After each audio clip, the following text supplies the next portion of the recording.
Slice of life, Biggles keeps talking about another villainess.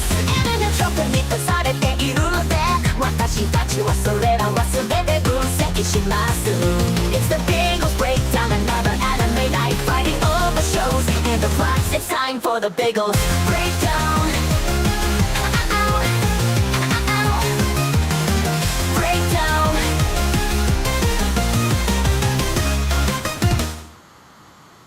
Hello, everybody, and welcome to the Biggles Breakdown. I am back. It has been way too long, and apparently my audio is ass, and we will try to fix that for another day. But right now, we're just going to go. I know Arceus is running a fan or something because you can hear it. I thought I fixed that. But It's Florida, man. It's always hot as shit down there.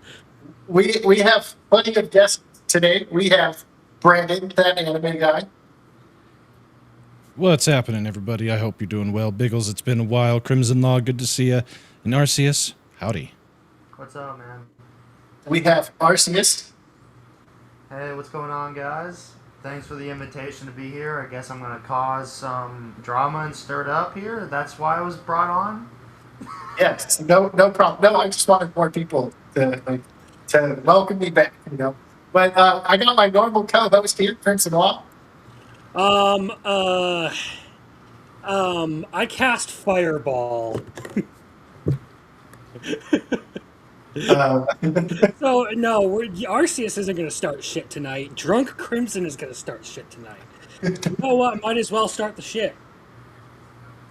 All right, let's see. Do I have all the comments? Let's see. Starting early, it feels like good stuff. Glad you're back. We were starting early, but we started late because I was having audio. Ursa Scarlet. Everyone else is a distant second. Actually, Juvia is best girl from Fairy Tale. Thank you. Love Jeremy the new really Star loves his redheads. He Don't- has a serious thing for redheads.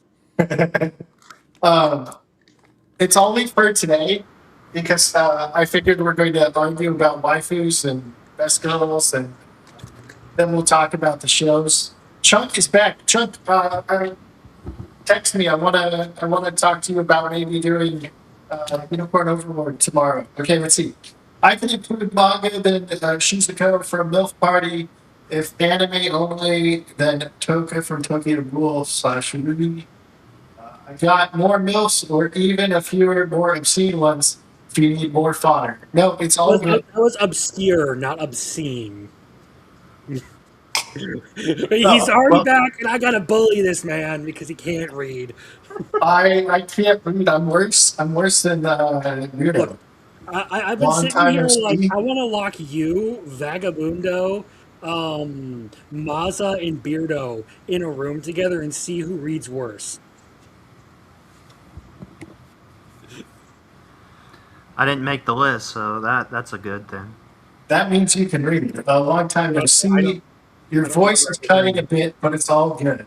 All right. Well, I will try to fix that as we go. But what do you guys want to start with? So ReZero's out, right? So you're happy about ReZero Crimson? Yes, I am very happy. It's not like I've been reading the novels for a while here, Well, at least one of us can read. That's the good thing. Reading's not the only thing I'm good at. Yeah, I got to figure out why I'm cutting out. I have to figure out what some of this stuff is and try to fix it. It's like this is what you want to shut everything off. And it's We need Goblin Slayer for tech support to deal with Biggles tech goblins. I got Goblin Slayer up there. My next droid's literally Goblin Slayer stepping on a goblin. Hey, can you help me with my computer? I don't care. It's got goblins. How many? Where are they? I killed them all. Anti-distortion technology. I'm reading what it says, and I'm hoping it doesn't fucking suck ass. But yeah, I had no clipping problems until Crimson told me to click a button, and then when I clicked the button, it stopped working. All right, I will. I didn't know if his mic was like mine or not, to where like I have problems with it if I don't set the like directional mode to the The right pattern. setting. Yeah, Yeah. so like I didn't Yeah. know if he was on omnidirectional, picking up all of the echo from different directions. So I asked him if he had that, and he went and he clicked something. He says I told him to click something. I just asked him if he had his mic set to a different directional pattern. He sounds like that Star Wars character that like echoes. I forgot. What just happened with Arceus? Did he just go off on his own planet? What happened? I don't know. All of you, it looks like me and Brandon are the only people who know how to use a microphone in this stream. So Like, you know, look at I me, can't look at even me. hear you now. First It's not interaction picking with you the up at crowd. all. Yeah, You're totally not Nothing? even there now. I hear him, but he nuked his audio hard. Yep. Look at me, look at me. I am the host now. Can you hear me now? You sound like you're This in is you're an in old a bathhouse. When This when is you need like to go to a- the spa, man. Oh my god. This is like an Well, old it's even AT&T, like an old AT&T ad. Just you hear me now? Brilliant start, brilliant start. Ah, First okay, time I'm back, ready. your bro is just recording Oh from my- a nuclear missile silo. Oh I sound fine? god. RCS, you sound like you're talking into a like a tin can. Okay. Well, fuck my life, and maybe I sound a little better now and stop clipping. I don't know. Fuck. Guys, this is Welcome Back, and my triumphant return is not very triumphant, is it? You know, but fuck. Well, hello everybody. Welcome to the breakdown. Here. The first one in like a month, and here we are trying to sort out Biggles' tech issues live Here. on screen. Have some of this.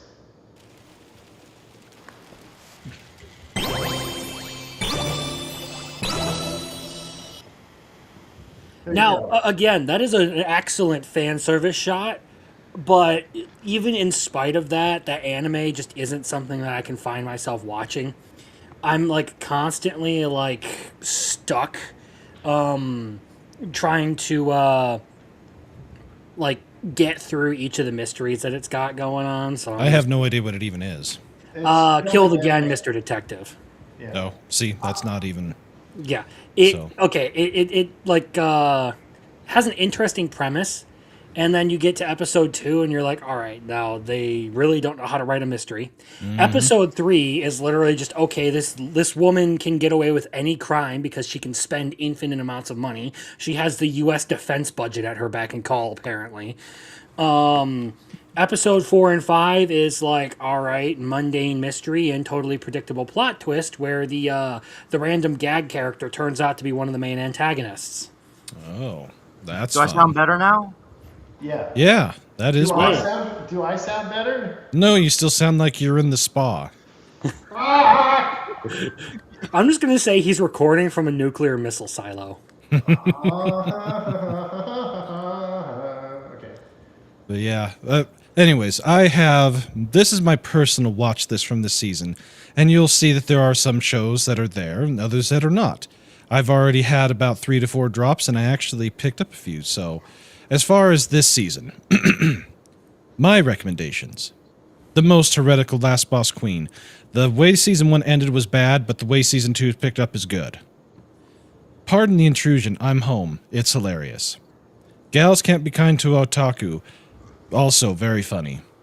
Always a Catch. Yeah, this is this one. It's a it's a villainous-esque kind of maybe sort of type fantasy show. Yeah, it's worth it. I love it. I love it. The Warrior Basically- Princess. Did you watch Scum of the Brave? At Which all? one? Scum of the Brave. It started last season. I'm sorry, man. I cannot hear you, and even though I've got cranked up here. What was that one again? Scum of the Brave. Brave. No, I did not watch that one. Okay, so there's a character named Aki who's basically like the main character in that show, and she's one of my favorites. So it's about the same. I'm going to try to fix my audio. Yeah, so the next one that I've got, The Warrior Princess and the Barbaric King. This one is fantastic. It's hilarious. And I do, you know, you got your sex humor, but this one really stood up and saluted. I will say I have complicated feelings about this one because I do really like the source material, but they were far more ecchi with it in the manga when I was reading it than what Oh, we got yeah. in this. Still a good show. Like I still really like it. I'm keeping it on the list. I'm just kind of sad about the quality of the adaptation so far. Like they Well- decided to go for the PG-14. Yeah, we're in the Crunchyroll era, and let's see, who is was Katakawa? Yeah, none of this surprises me. They really, if this was going to go heavier on the ecchi, then it would have had to go somewhere else, and it wasn't going to go anywhere else. So Yeah. I haven't read the manga, so I don't have that comparison. But for what's there, yeah, I'm fine with it. The Drops of God is absolutely fantastic. This is a very mature, story-driven competition between a pretender to the throne and the son of the king, and who will win the wine collection. I don't drink wine. When I did drink years ago, decades ago, wine was the worst, by far the worst. But I have an appreciation for it, and this really goes deep into not only Japanese wine culture, but wine culture, period. Fantastic show, really good. And of course, Hokuto no Ken, the Fist of the North Star, is bloody fucking fantastic. Oh man, it's so good. So damn good. So manga accurate, and they take that just a little bit extra and make it so much better. And of course, the Bookworm. Who doesn't love Bookworm?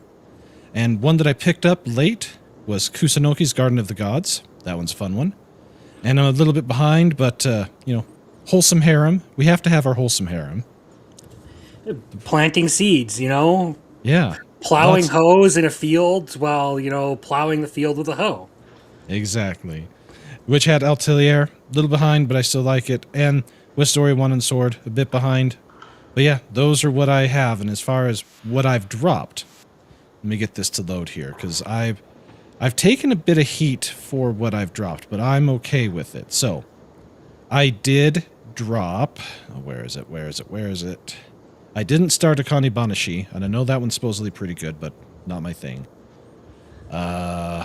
Daemons of the Shadow Realm. I don't like it. And I think it partially has to do with the fact that I don't really care for Full Metal Alchemist, and I know it's the same author, so I'm okay with not having that one. What else did I have that I dropped? There's something else here, but I don't remember. But anyways, these are the ones that I highly recommend. I'm mostly laughing my ass off on it, and definitely enjoying the ultra-violence. I mean, there are a lot of those there that I've been watching myself. I can actually pull my own list up here just for comparison. Let me see here. Can I? Will it let me share this? Or is it not going to be... There we go. I can do that. Got I it. think. Do I sound any better? Did it go up? I don't see it. Where is it? You're still in the bathhouse. Just don't be in there with Bathhouse Barry. Yeah, you're still in the How- bathroom. what do I do to make it better? Hello, anybody? Hello. So sorry, I only have the image file because I haven't posted this. This is just for me keeping a record. But like a lot of the things you mentioned there, like I have the story up here, Bookworm and Witch Hat Atelier. But I'm a manga reader for Witch Hat Atelier, so like I've been looking forward to this one quite a bit. Same with a couple of the other ones on here. I enjoy Daemons of the Shadow Realm. Like, I'm not going to judge anyone for not liking it, but when it comes to, like, shonen stuff, I have a particular quirk about protagonists to where, like, I don't like the loud, shouty, dumb types very much. So you get stuff like Asta from Black Clover or Naruto from Naruto. They're a little bit less my style than people like Yuru, who is pretty no nonsense and will, straight up put arrows in a lady if he feels like she's a threat. Same with Will for Wistoria, so I really like that one. Gal Can't Be Kind with Otaku. That one's really good. I've been enjoying that.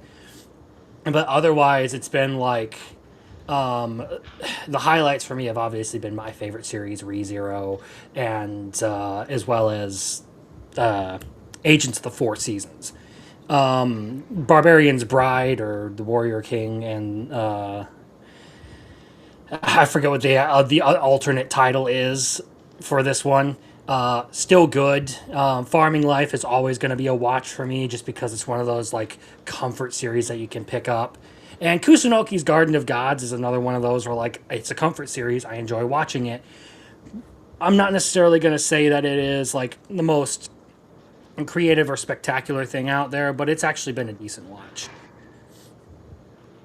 Otherwise, this is probably the biggest one where we'll disagree here. Is I dropped Drops of God first episode.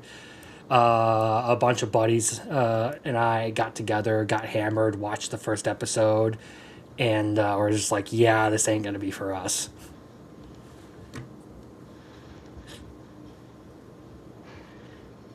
So that's what I got going for this season so far. Yeah, that's pretty good list. As I said, I like the idea of the Drops of God and how they go about trying to find them. They just barely got through getting the first one, and it was yeah. It's more like a mystery type show than anything without people at this point turning up dead. So, yeah. Yes. Any better now? Maybe, hopefully. You're still in the silo. Fucking shit. What the fuck?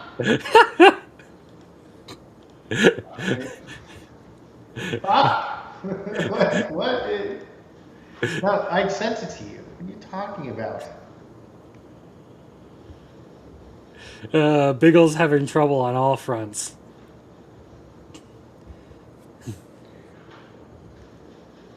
So yeah, I sent it to him. He just has to fucking scroll up. I've been having a lot of fun with this season. There have been some in here that actually turned out to be far better than I expected. Like I thought Kusunoki's Garden of Gods was going to be like a throwaway series where I would drop it in like 2 or 3. Turned out to actually be better than that. And Agents of the Four Seasons ended up being like a really compelling story to me. So I've continued that one on very happily. Yeah, so far I would say I'm pretty happy with what I've got here. Although the summer season is when I'm going to be, of course, the busiest again, because it's just insane what's coming out. But there's a lot of good stuff there too. It's like the whole year seems like they're just doing like the best that you could find for the isekai genre, and then a bunch of other like new releases and sequels and stuff. So last time I checked, I had like 20 series I was already planning to watch for summer. All right, how about now? Any better? nope, you're still in the tank.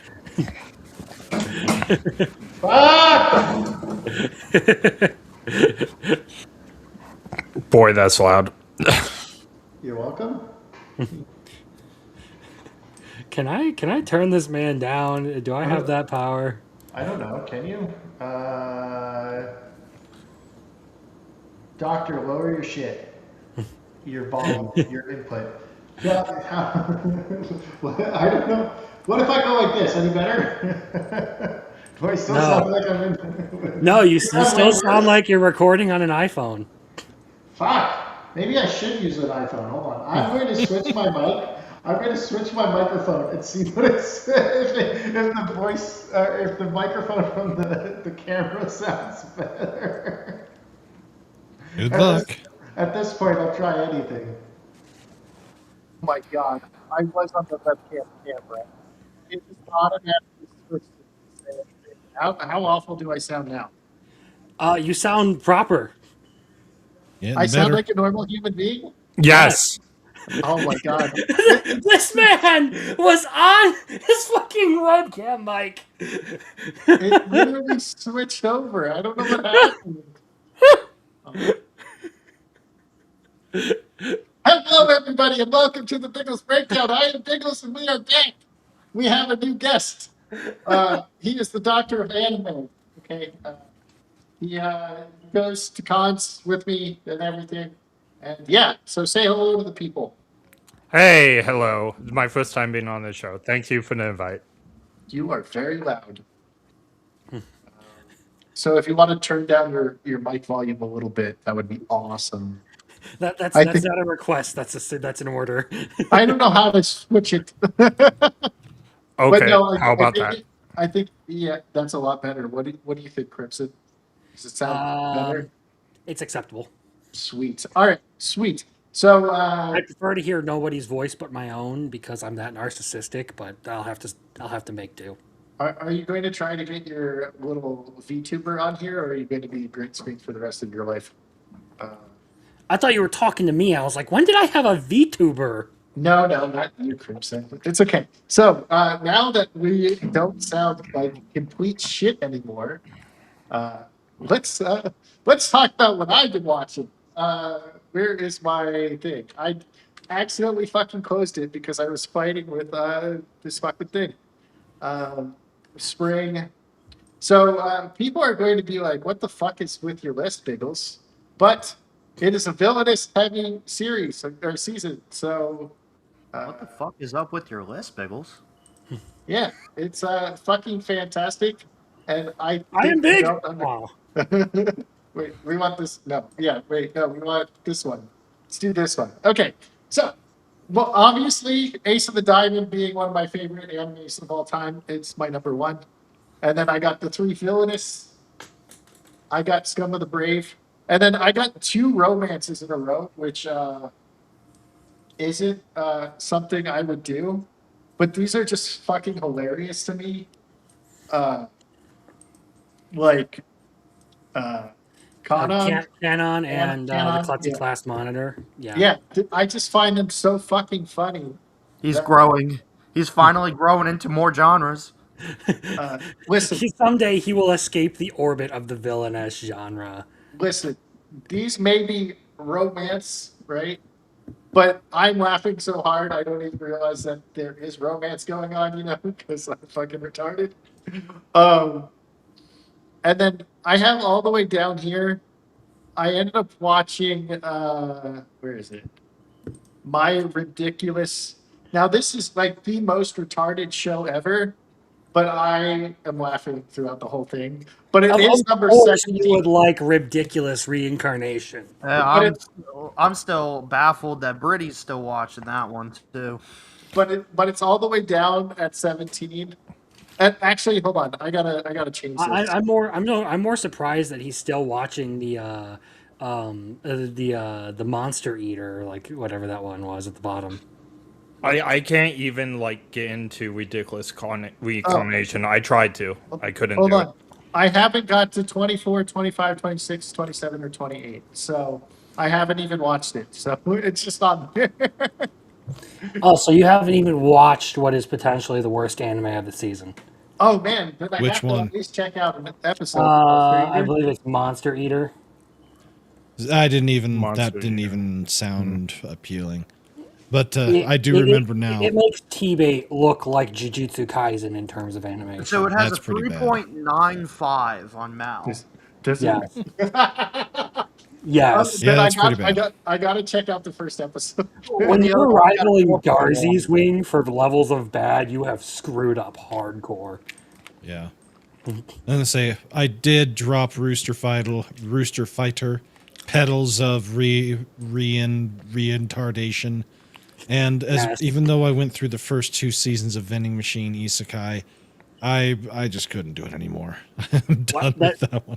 Exactly the same thing for me. Like Petals of Reincarnation, I dropped. I believe it was episode 3 where they started introducing like the White Death and everything. Rooster Fighter, I knew wasn't going to be my thing, but I gave it an episode and was like, And even for like the dub with Patrick Sates as the main character, I'm not gonna watch this. Vending Machine, exact same opinion. After 2 seasons, I've had enough.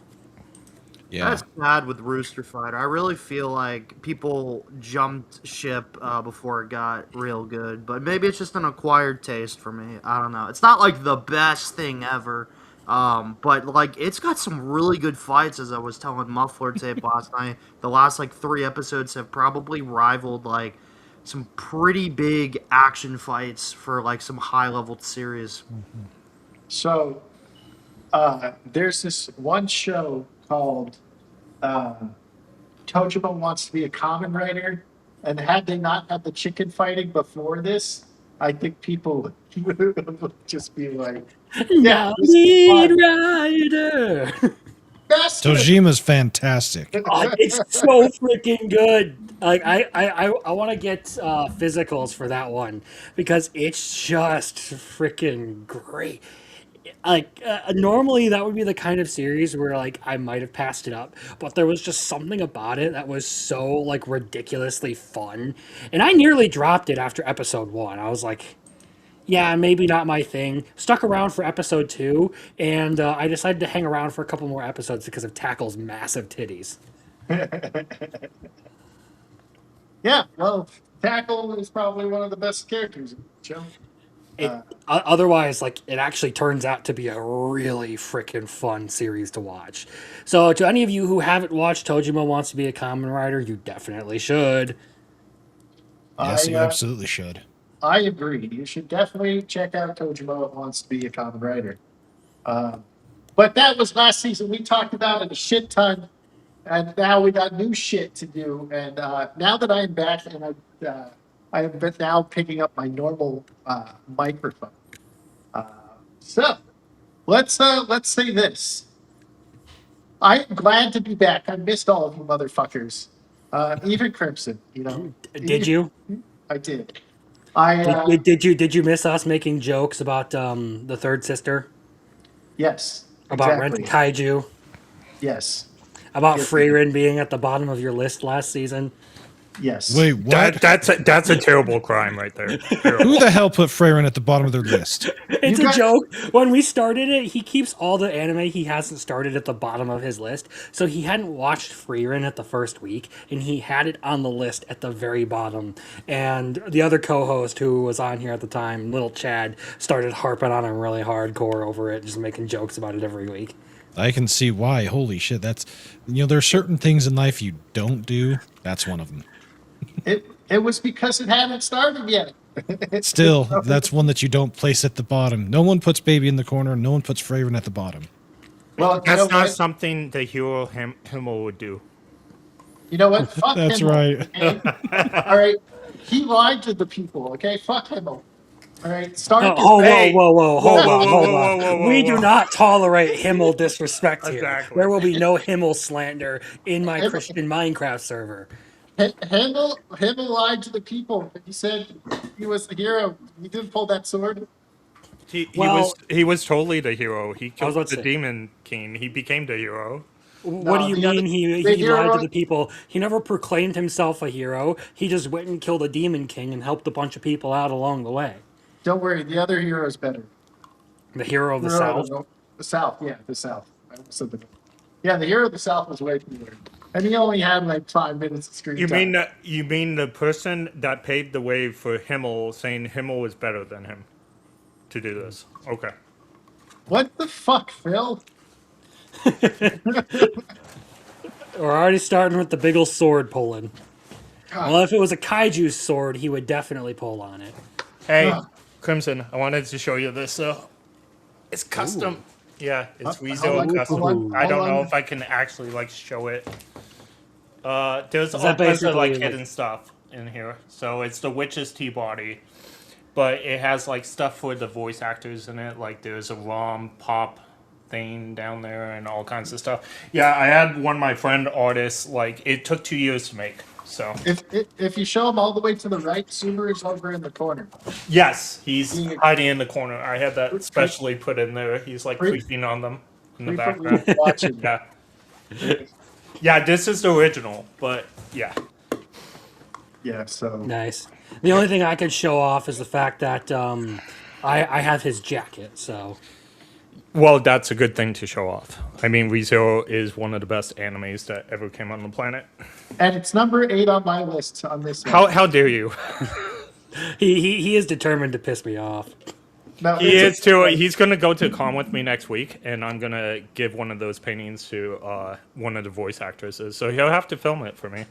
Yeah, instead of going to the Mets game, which I was going to go to because they suck ass, I'm going to the con probably both days instead of going to what I was going to originally do when they originally came here. So It's okay. Let's The see. Diamondbacks sucked right now too. So yeah, but you're not the worst team in baseball. Okay, so let's see. I just shut off the thing because I had the Mets post game on. Because we're here. Okay, so is there any anime besides ReZero this season that you were like, well, not no, well, ReZero would be that you were shocked that it was actually good or you actually enjoyed it? Anyone? I mean, I already said Agents of the Four Seasons was something where like I picked it up because the creator had some level of prowess. This is by the same person who made Violet Evergarden. ooh, So love I was like, it. I'll check it out. I've never seen Violet Evergarden, but this seems like a creator with some level of pedigree. Perhaps it'll be good. And honestly, it's really good. Like I thought they did a really good job with this one, and I've been really enjoying it. It's definitely drama heavy, and more so focuses on like I guess characters and their backstories than anything. But it's still really really well written. For me, it was always as a catch. I had no expectations for it whatsoever. The thing that made it unique was the villainess is actually the friend of the heroine or whatever, and she gets invited, and the prince falls in love with her. I thought it was a unique take on the villainess. Good job, Brandon. Well, let's see. I'm glad that Fist of the North Star is as good as it is, because it is extremely manga accurate and even enhances it, and that's rare. As far as ones that surprised me, always a catch. Gals Can't Be Kind to Otaku. Pardon the Intrusion. And I would say The Warrior Princess and the Barbaric King. They're all fantastic comedies that make me laugh my ass off, so yeah. All those. All of them. Yes, all of them. And of course, the wholesome harem. Yeah, there are a solid few this season that have actually like caught my attention that way. But I'm sticking with my answer here. My Biggles got me into farming life, and I'll never look at a wholesome harem the same way. Ices, you got one? Yeah, you can hear me fine, right? Yeah, you're good. All right. It's really hard to do like a top 3 or even top 5 over here, but just because I'm really biased towards the series and there's 4 seasons of it out, I think Costume of the Elite is my favorite anime in this season right now. But when it comes to originals, that's a tough one because Crimson's already mentioned Agents. I like Kanon. Damon's is really fucking good in my opinion, and Witch Hat is also really good. So like, those are probably like a big 5 for me right now. Witch Hat's great as well, but Biggles, watching Classroom of the Elite yet? No, you haven't given me $25. He Guys, wants me to give him $25. listen, I've been telling if him to any- watch it for over a year. If anybody wants me to watch Classroom of the Elite, drop $25 in the super chat, or up to $25. Only $25 to watch it, huh? Only Is that it? 25. Yep. What if like Um, someone donates 10, another person donates like Hey, 10? his price for slime is even worse, and I don't know why he it's wants 50 to for sit slime. back There's so on. many Yeah. episodes on slime.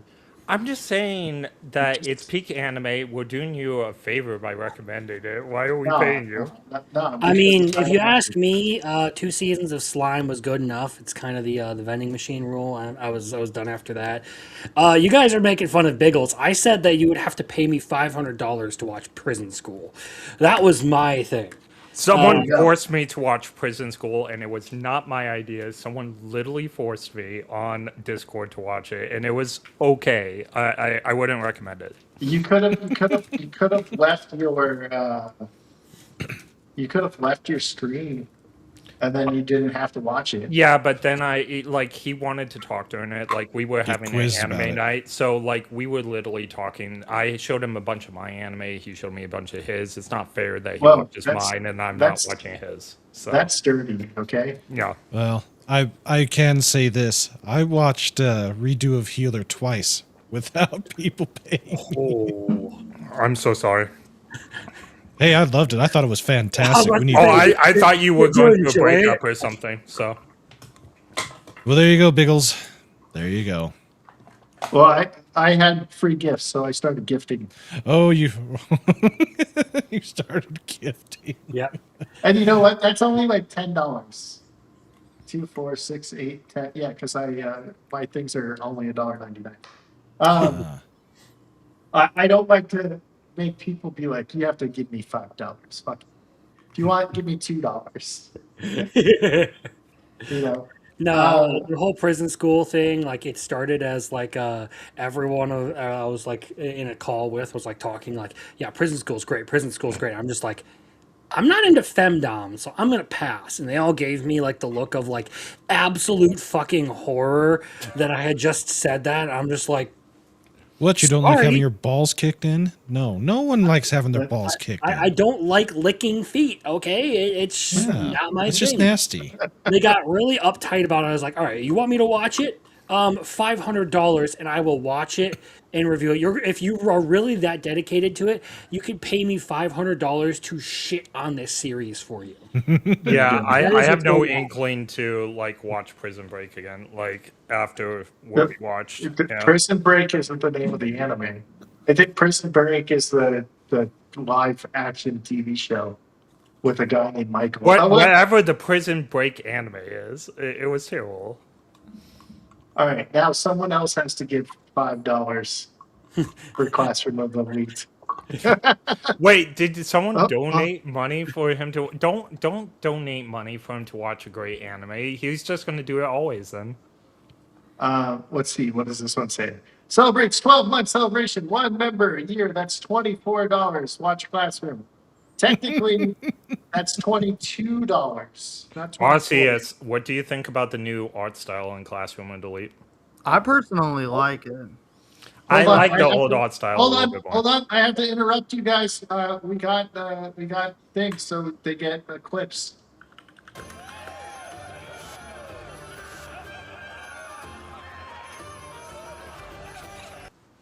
Please, just address me as Zenobia. Very well, if you prefer.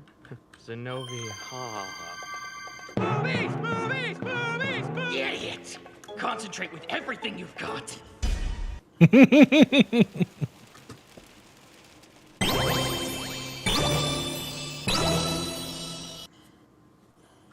There you go, RCS. Those were for your buddies. I miss Lucy dancing. Listen, I donate to Crims like $5 every time. Here's the makeup for being a great friend to me and having me on here. Fucking watch constantly. I cannot send more. Just do it. That is as much as I can. That's fine. Someone else has to put forth $3. All right, Biggles, and then- I got you next week if you come to the office. I got you. Nope. It has to be during the stream. All right, so this is for the membership. I need to document the occasion. Huh? No, you don't! There we go. All right, so That was a great clip for my- that. yes, I know. That's why I did it. Okay, so I have one that kind of surprised me. Behold the wizard, beware of his power. Ah, you understood that reference? You're a G. Behold the wizard, beware of his power.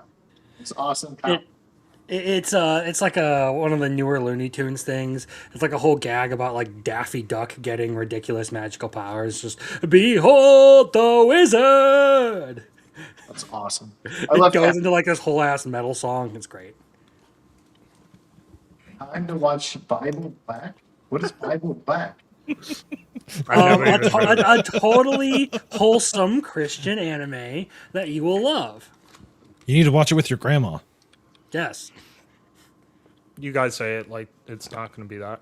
No, it's definitely not. Wait, do you not know what Bible Black is either? No, so I watch tons of anime, but I've never even heard erotic- about one. Erotic. Okay, erotic horror. they need to watch Bible Black together. Oh, With their grandmas. Yes. but- Hey, okay, Biggles, what was your $40 one? Because you might have just had to watch Constantly and something else. I am definitely We looking could make at- him watch Winter Girlfriend. No, he can watch Actually, Yuri. He can watch perfect. Yuri on Ice with me this week.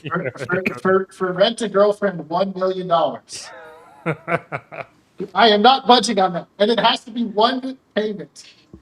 One It cannot be a bunch of people getting me to $1 million. It has to be a $1 million thing, and it has See, to the be unfortunate thing about that is, you say cash. Okay. Cash. It has to I was be gonna say- cash because otherwise you're going to cancel your thing and be like, "Oh my shit!" Yeah, you can only donate up to 500 on YouTube. I was gonna say YouTube will take 30% of that, which means you only get 700,000, and then you have taxes on capital gains and everything, which is gonna be like another 30%. You have to bring it in cash. All right. But we got more things, so let's do more this. Well, you're watching Clash and Delete. Yay, What- Lucy. Shake that ass, girl. Hell Please, yeah. just address me as Zenobia. Very well, if you prefer. Zenobia. Man after my own heart. Idiots! I love this Concentrate with anime everything so you've much. got. I feel like Biggles was just getting a bunch of clips during his time off. No, I had all of those except for this one.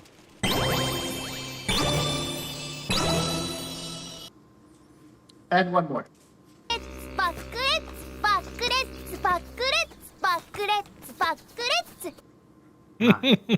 Because because Isekai Quartet is top tier.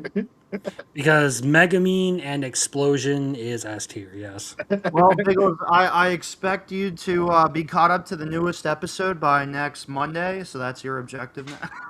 Next Monday. I might be able to get it in 2 weeks.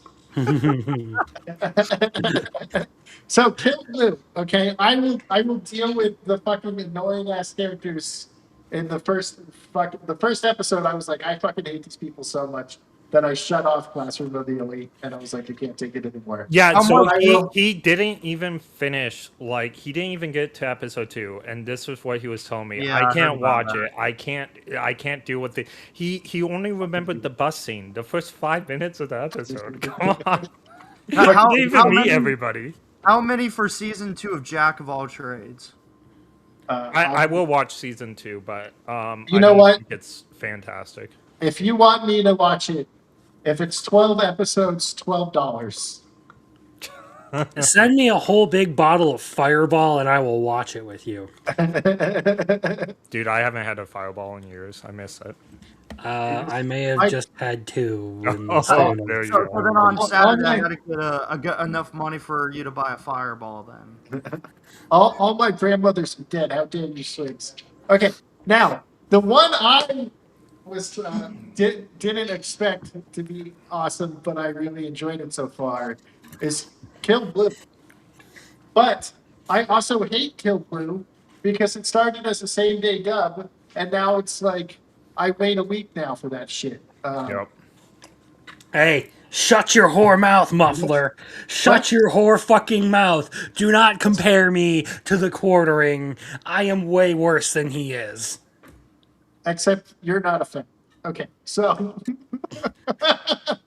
Is it possible to get worse than him? I kind of doubt that. You know what? Yeah, no.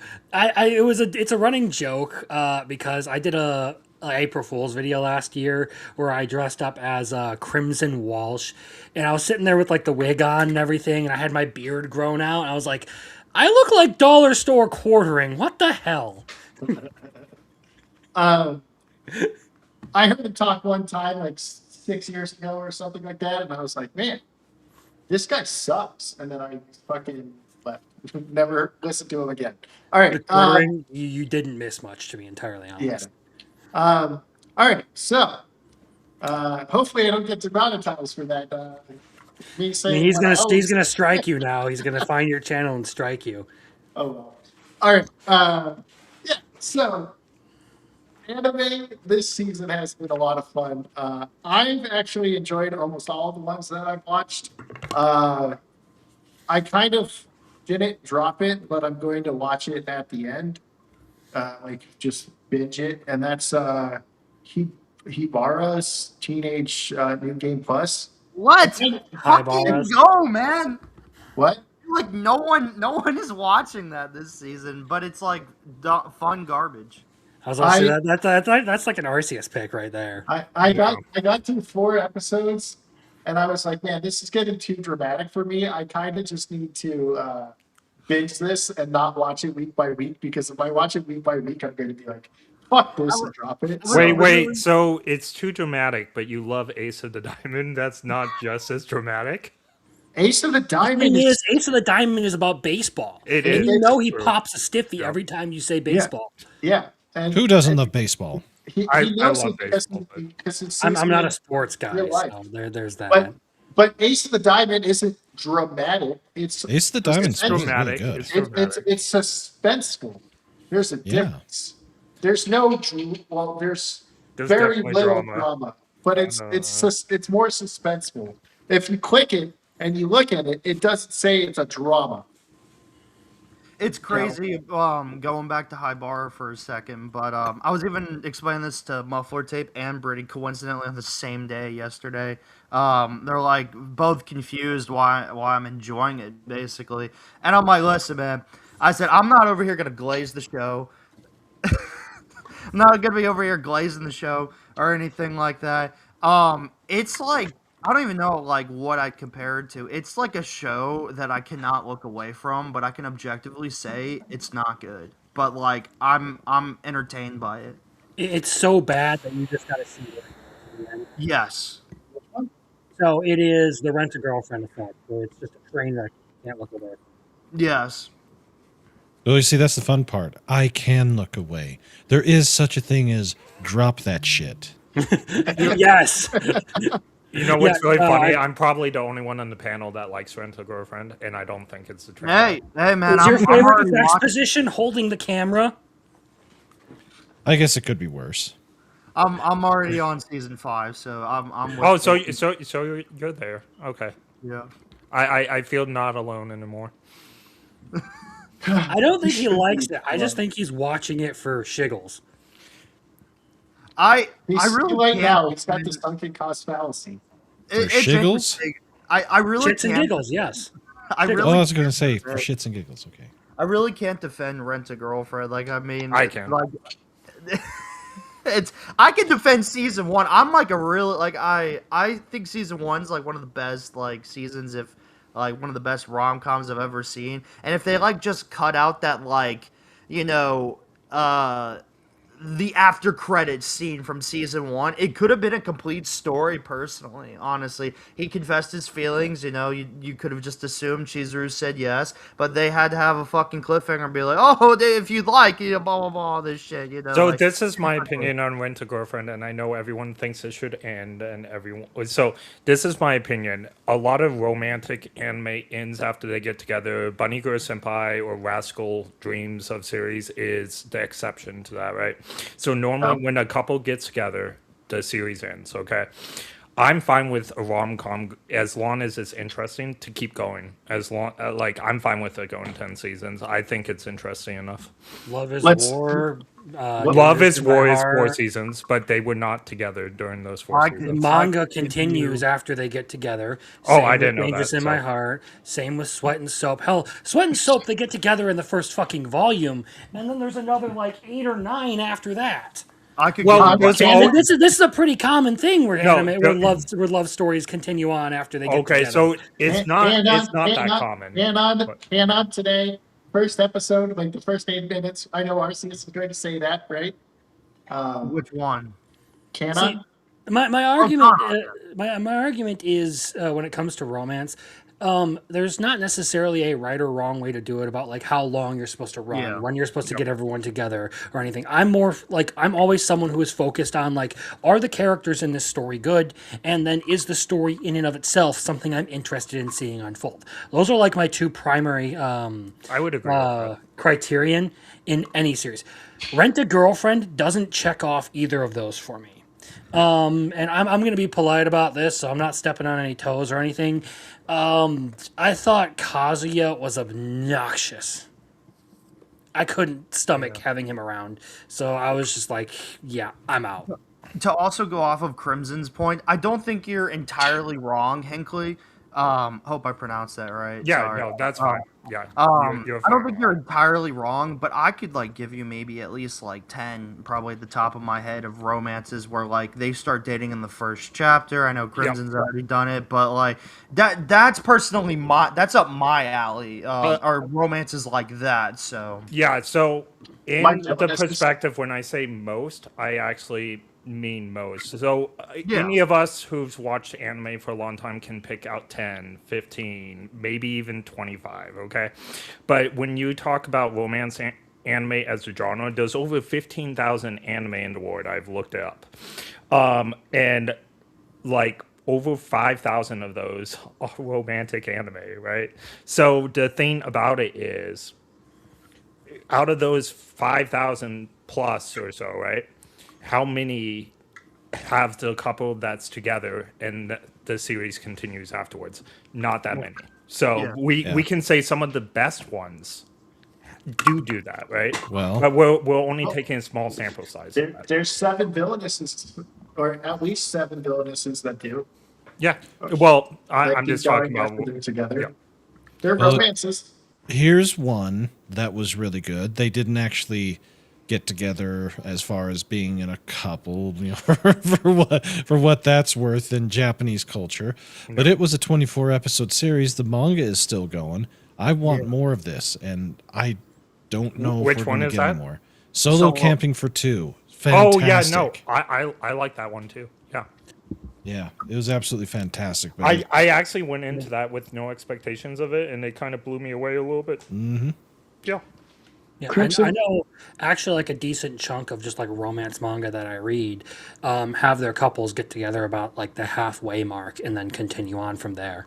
So Well, like, it's possible too. So I watch more anime than I read manga. So if it's, I'm talking about presentation and anime specifically. that might just be a bias towards what's getting adapted there because like, Correct. when you're reading a lot of like the under represented manga that are out there, like short stories and everything that just aren't going to get anime, like it's not as uncommon as you would think. But if you're specifically talking about like a sample size from anime, then yeah, I guess I can see where you're coming from.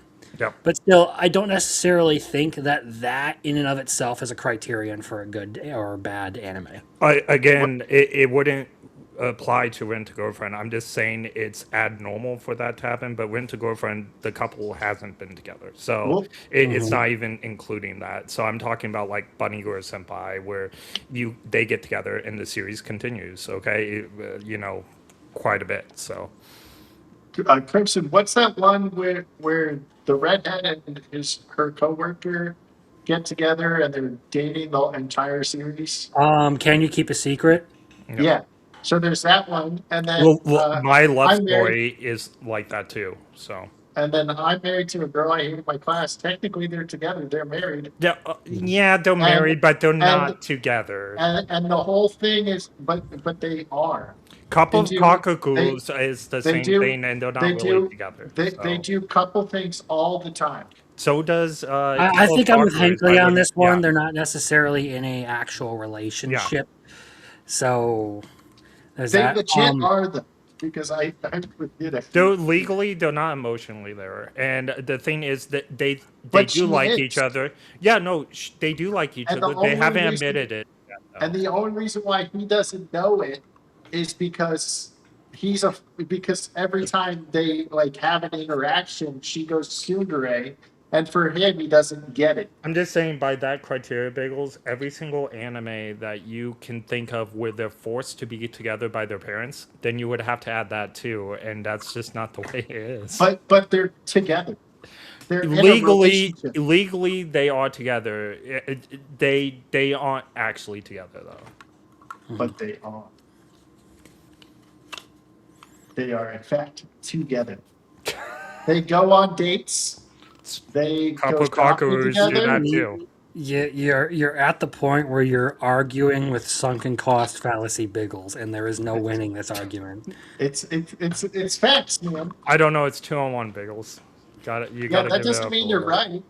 There's a point at when It's literally like playing chess with a pigeon. He's just gonna shit all over the board and pretend like you won. there's a point at which like people they're just gonna keep firing back at you, and you're just like, this is a waste of my time. And It's Chris okay. just This is popped off Biggles' the bat. show.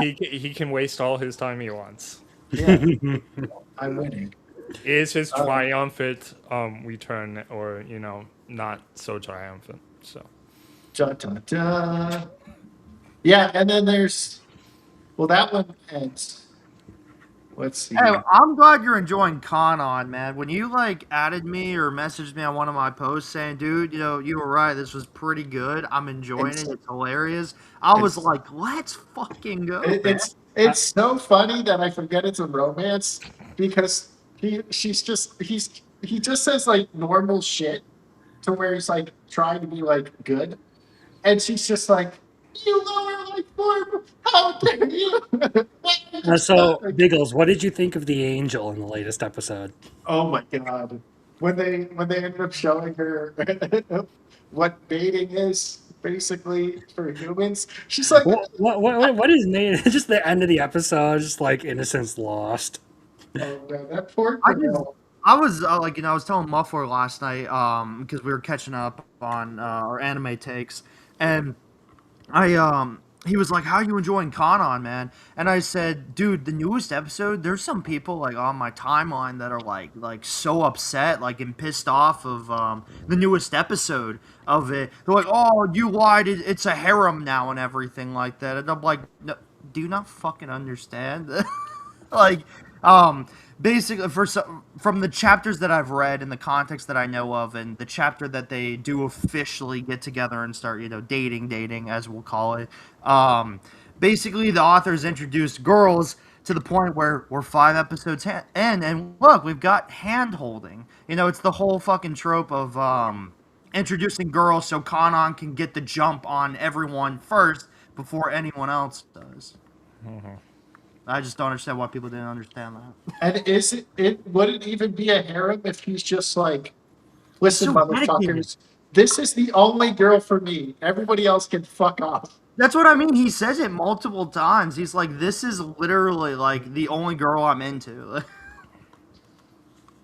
yeah, so I don't think that's a harem, but according to the internet and other people, when I did my harem video and what is a harem and what's not, the internet says if there is more than 2 romantic interests, even if the main character is not interested in them, is considered a harem.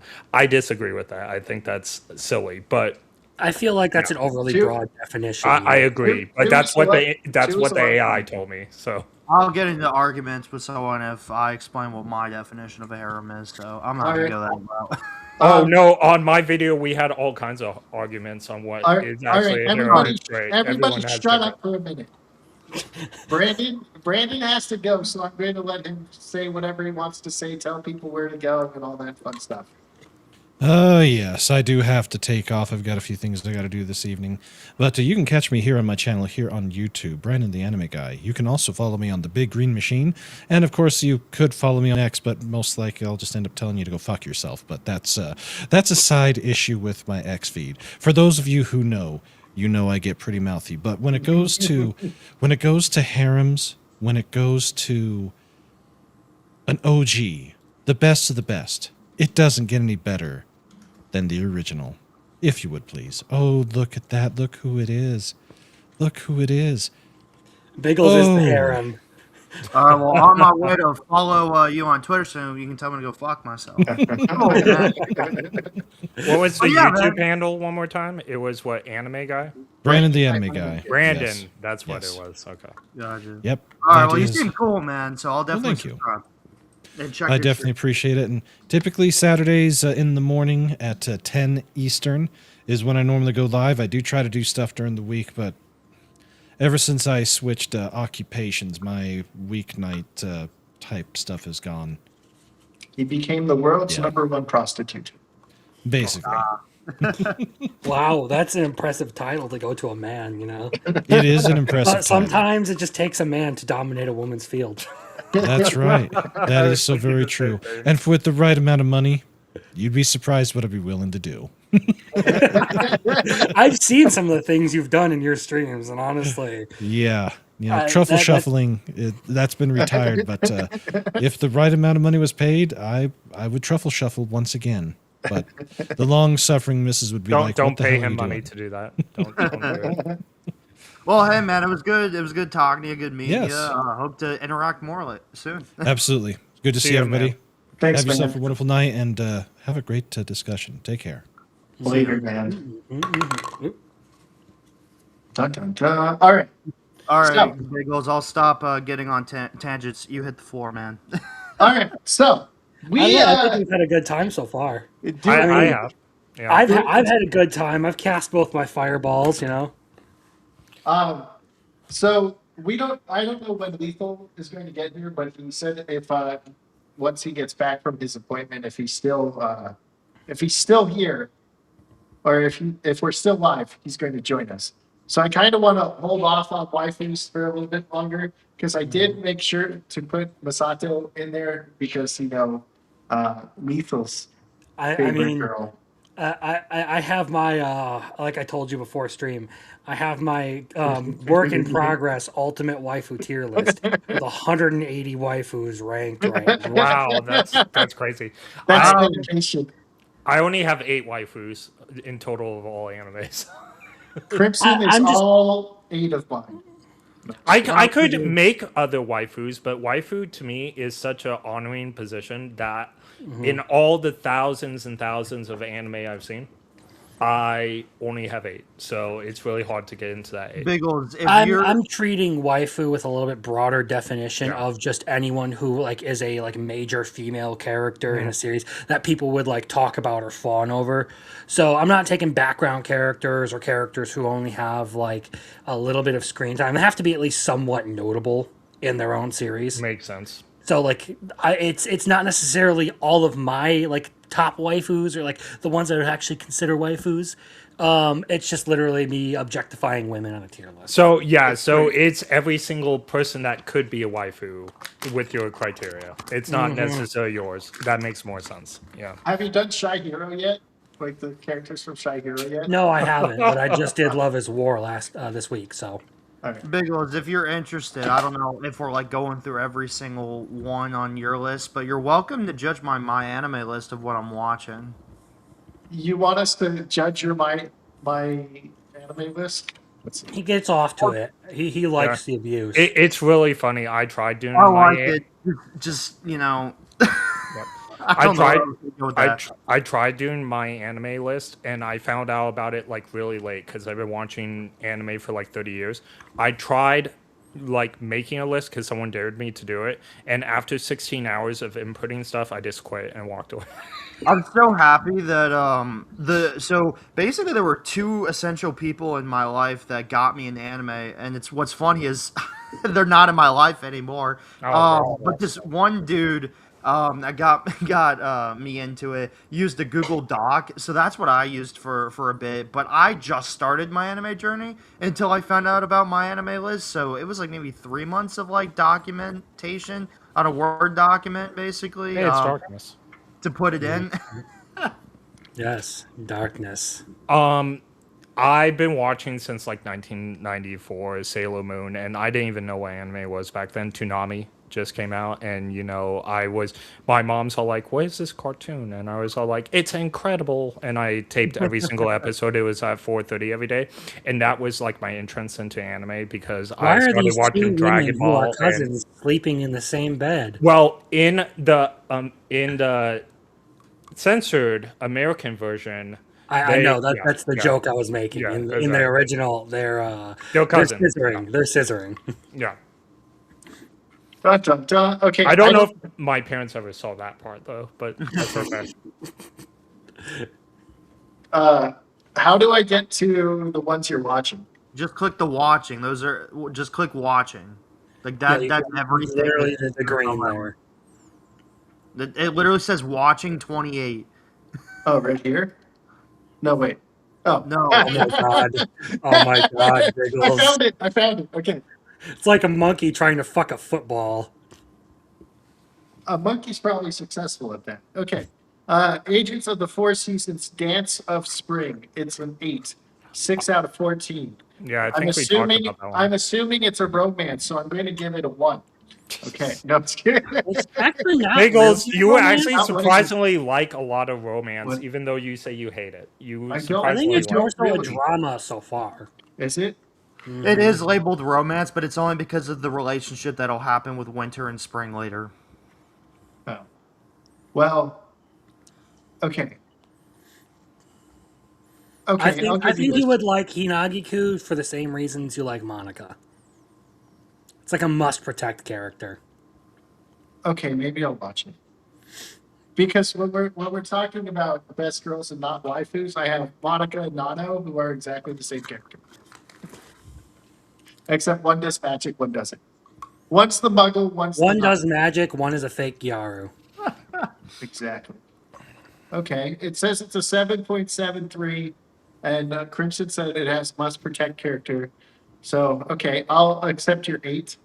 Akane Banashi. Let's see, looking at the characters. No. I'm going to give you a no. Okay.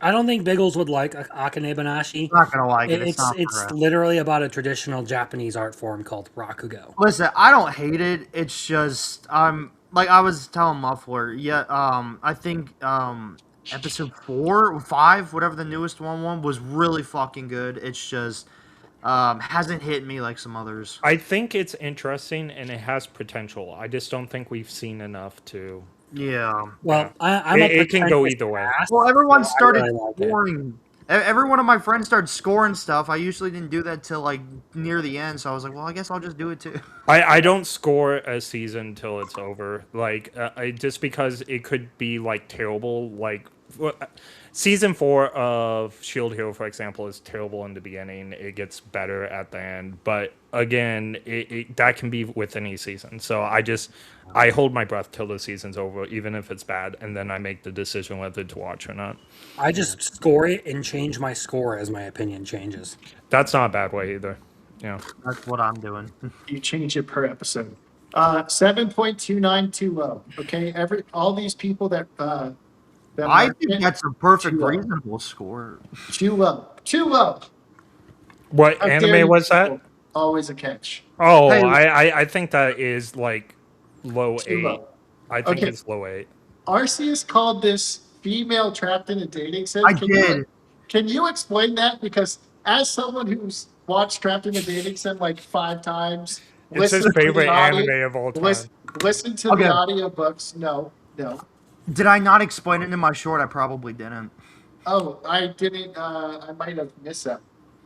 Or I Oh. might have watched it, but I was too busy yelling at the fact that you said it was female trapped in a dating sim. He just I don't saw know how that. that's offensive, man. When you like Trapped in a Dating Sim and you like this show. Yeah, but there's nothing wrong. I think it's offensive to an observation log of my fiance. What's offensive? Comparing it to Trapped in a Dating Sim. No, I was saying always a catches. You haven't watched that Oh. one. They're definitely. No, observation log's not like that. A Crimson has to like just rethink everything. So okay, so I wanna preface and say that I didn't have this on my list like a week ago. Like I think I just put it on like a week ago or something. You and one of my buddies in my Discord server kept talking about how great this show was and how it's nothing like how I saw in the manga and everything like that when I first read it. And I'm like, fine. Like basically people said that there's more romance in there and it's not a villainous at all. And that's basically correct. So I gave it a shot and I didn't get hooked until the literal last like couple seconds of episode 1 and I'm like, "All right, I'll give it another episode." I'm watching episode 2. I am dying laughing. I like this is more comedy and romance focused than like anything villainous like at all. Like I wouldn't really even put this in the villainous genre per se. It's a fake villainous. Yeah. And Pseudo. it's the comedy saves it. That's why I have it at the score that I have. Like I'm dying laughing like watching some of these ones. I compare it to Trapped in a Dating Sim because basically, she was like this. Like it's kind of only in a one or two specific aspects, so it's not like entirely the show. But like after her parents basically get an heir that's a guy, to inherit, their family, as the royals do. She now has to get tasked with finding a husband, basically, kind of like Leon does. And that specific instance kind of made it be like, so she's just over here. Obviously, she found the guy she's gonna marry, but like in the beginning when I was first watching it, I was like, this kind of like reminds me of Trapped in a Dating Sim a little bit. And then the whole kind of like, I gotta act like, like a damsel, so like the princess will like me because femininity, like guys are gonna like that. So, she's over here in episode 2, which sold the show for me, was her punching these fucking, these like, guards or something like that. And then she goes, and then the prince is over there looking at her, and she goes, oh no, they were trying to bully me and beat me up and everything. And then he's like, no, I saw you beat them up. Yeah. They were bandits, not guards. They were bandits. I saw you punch the shit out of them. Yeah. Whatever. I had one comment basically tell me, well, if you like this, wouldn't you like, may I ask for one final thing? I think those are two different entirely shows with different premises, and that's the answer. May I ask for one final thing is excellent, though. RC is insane. I got forced upon it several times, and I just couldn't finish it like Clevitas. I tried, man. Him and his lady. I give more tries to shows than anyone else I would probably know does, because I like to I want to try to understand people's opinions on things, especially with the whole Apothecary Diaries takes that I got. I am trying so hard to understand why people enjoy it as much as they do. Okay, so I don't understand. You love Freeland, but you don't like Apothecary Diaries. Apothecary Diaries is like on the same level of Freeland. It is masterful. Maybe because I'm not into a lot of historical things. Maybe and I'm that's it, but fan of, like I need a historical genre. You could just like probably. You're just not a fan of Chinese prostitutes. Probably. I'm also but that's not they're even the a best. lot of it. They're the Yeah. best. I'm also like, you have to have a great male character. Crimson was mentioning something like this at the beginning of the stream with like, shouting characters, shonen versus, competent characters that are like, all right, let's stay calm and address the situation, basically.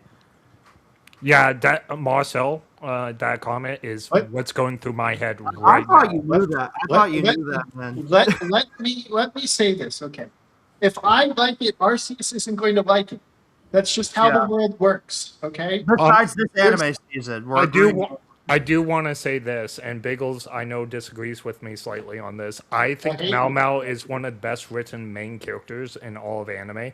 You don't have to, like, even if you take out every side character in Apothecary Diaries and you put Mao Mao in, like, a different environment, I would still watch, because Mao Mao is that entertaining.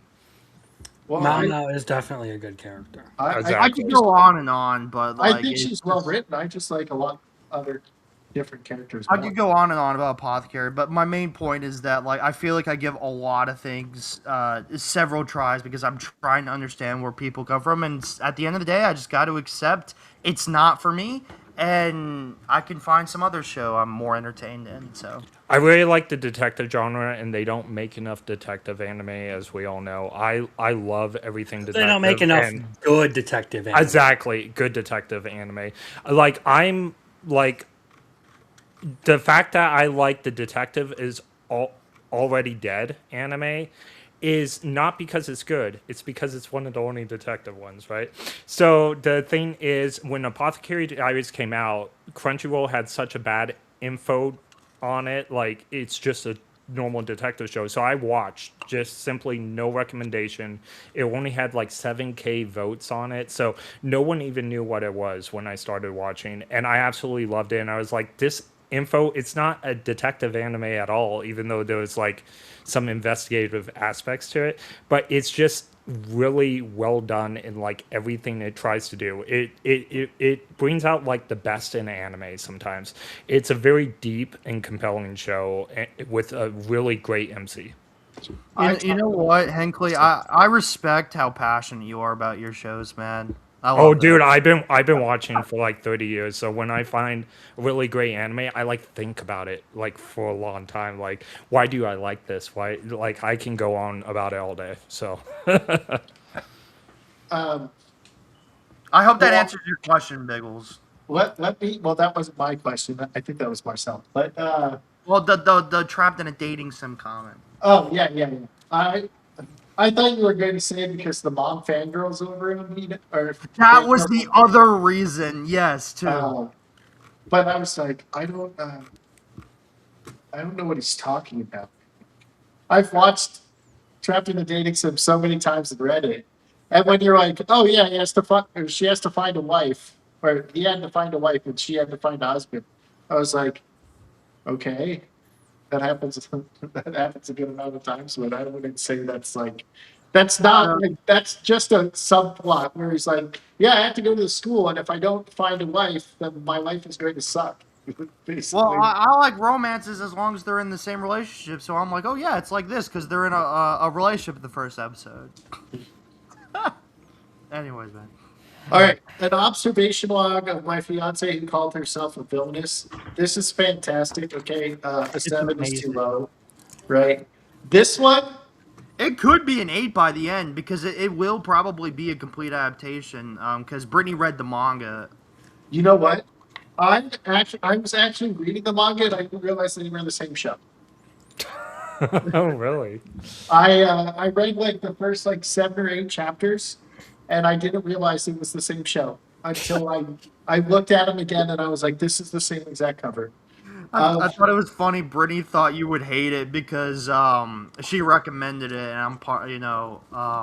If it's a villain, like listen, there's only 2 villainous I don't like. Okay, one is whatever the fuck that I've never even heard soccer of a villainous he didn't soc- like, so I'm excited. soccer prince. That is some of the worst shit ever. Okay, trash. right? What one is that? I call it stalker prince, but it's like the neighboring prince adores me or something. Oh, okay, And okay, I don't it know. is literally the most toxic relationship since Joker and Harley. Oh, the villainess is adored Yep. by the prince of another nation. Yep. Yeah. Yeah, man, that was a big Crimson L, dude. He watched a shit ton of that. I watched like 4 episodes or 5 episodes. Well, oh my god, I was under the impression you watched like 9 before you dropped it. No, I dropped it. Oh, then my bad. Bagels watched more of it than I did. I watched. It's I sad. haven't I watched watched the more final than episode yet. you guys did. I watched the whole season, and I did drop it, but I watched the whole season. Yeah. That's not dropping it if you finished it. Well, if it comes out with another season, I consider it drop because I'm not going to be watching it. Like that is just a super toxic relationship. He's possessive. He's mentally abusive. If you want me to explain that, when there's a scene where she goes, he's going to be nice to me, so I tell him what he wants to hear. So he's like manipulating her and being like, that's kind of abusive to force something upon someone, you know? You're gonna really like Classroom and Delete. Well, I got paid to watch it, so Yeah. I will take it. Let the mental abuse begin.